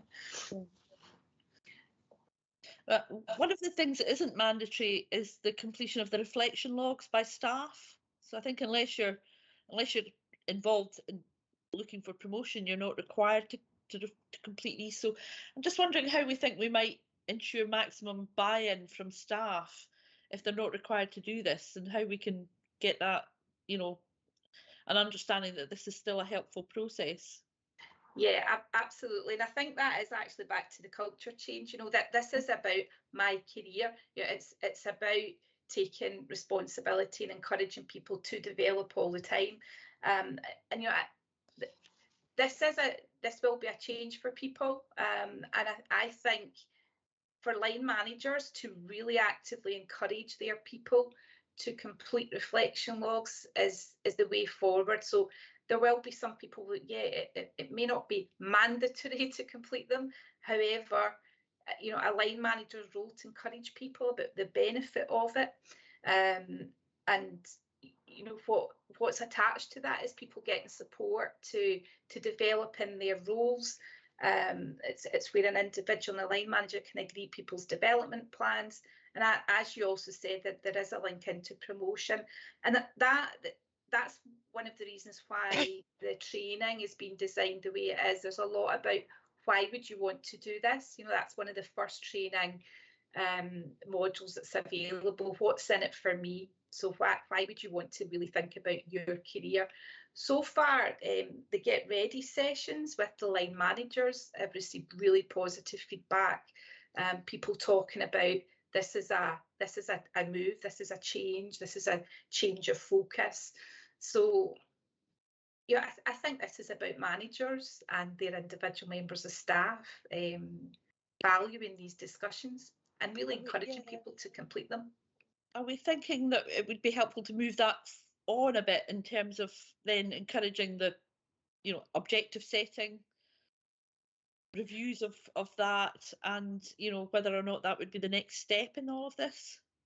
Yes, that's interesting. We've got our monthly leadership project management board meeting on Wednesday, and we're at that point, because it's so close to go live, that we're looking at what other actions were there attached to the whole area of my career. And the one outstanding area, which was always post go live anyway, was starting to discuss the appetite for personal objective setting. So that's something that's going to be discussed on Wednesday, about how do we, after we launch my career and start to see the discussions happening, how do we then move to consider objective setting? So we can report back to that following the meeting. That would be helpful. Thank you very much, Alex.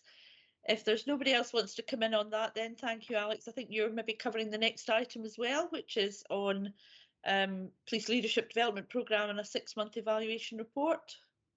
Absolutely, yes. Thank you, Chair. So in April last year, the pilot of the Police Leadership Development Programme launched. So this is a potential alternative route to the diploma in policing. We, at the 6-month point, which would have been round about October time, we did our halfway evaluation to gather feedback from the participants or the learners themselves who were participating in the pilot, and their line managers, the tutors, and what we have out of that was 30 recommendations.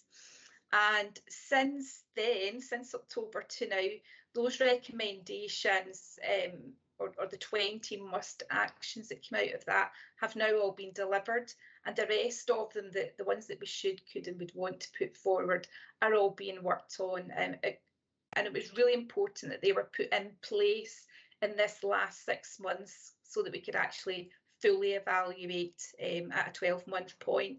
So we're at the point now where we're actually looking forward to doing that end of pilot evaluation, which will really inform what our next steps are.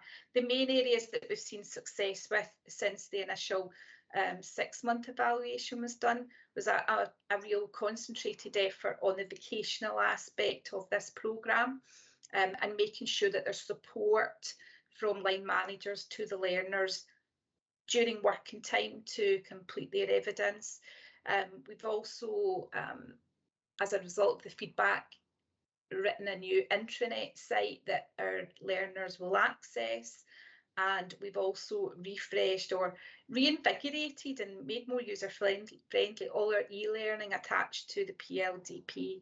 So I'm really pleased that the actions that we identified and the learners and their managers identified back at the 6-month point have now been put into action. And, you know, I think the proof in the pudding is doing our 12-month evaluation now. So, you know, the objectives of putting that PLDP in place was to make it a swifter qualification, more vocational based, so taking people less out of the work environment, and making sure that, you know, the commitment of being able to monitor or recognise day-to-day performance was getting brought into the qualification. So, you know, the paper's there. I'm assuming people have read it, but really happy if anybody wishes to ask or comment on anything. Thanks, Alex. Any members have any questions or comments for Alex? Fiona? No, I don't have questions, Alex, and obviously we're going to get a further update, but just to say that I think it's positive and helpful to get this update, and look forward to seeing how it rolls out further. Thank you. Alistair? Yeah, thanks for that, Alex. And the previous paper, it looks to me like you're trying to build an integrated personal development system, and you're putting all the component parts together. As Fiona said, we look forward to seeing the final report so we can get a true evaluation of this. But so far, so good is really what the update is telling us. You mentioned accreditation there. For the qualification. It's just a simple question. Where do we get the accreditation from? On this? Yeah, it's through it's through the college. Yeah. The College of Policing, or yeah, the Scottish Police College? No, ours. The Scottish Police College. Yeah. Yeah. Okay. And is there an intention, if this is successful, to put it into middle management, and ultimately, I know you've got the strategic command course, and maybe I'm just missing something. Is there a gap in the middle of the organisation? In terms of a qualification? Shall I? Yeah. Sorry, shall I just come in on this? Yes, so couple of points in response, Alistair. So first point to make is that we are an accrediting body right. through Skills Development Scotland, so we can credit our own courses. So the Police Leadership Development Programme is the suggested replacement for the police diploma, which is the prerequisite for qualification for promotion. So if you wish to be promoted to sergeant and beyond, you need to have the diploma, which we accredit ourselves. In relation to further accreditation, we are an accrediting body for the modern apprenticeship in policing. And we can provide accreditation on a range of qualifications in our own right. Interestingly, we did have a meeting with the College of Policing 2 weeks ago. They are not an accrediting body in their own right. So this is something that the Scottish Police College has developed over a number of years. Thank you. Thanks, Jude. Thank you. Okay, thanks, Alistair. Katrina? Yeah, I just wanted to say I find that really useful. That conversation was really, and Alistair, your question was really interesting. Really, just to reiterate what my colleagues have said, this is really, really important work. It's really interesting. You put in a huge amount of work into kind of like building this whole kind of process, and I'm looking forward to seeing it as it evolves. Thank you. Thanks, Katrina. So I think, Jude, you referred to the end of the diploma and the new arrangements.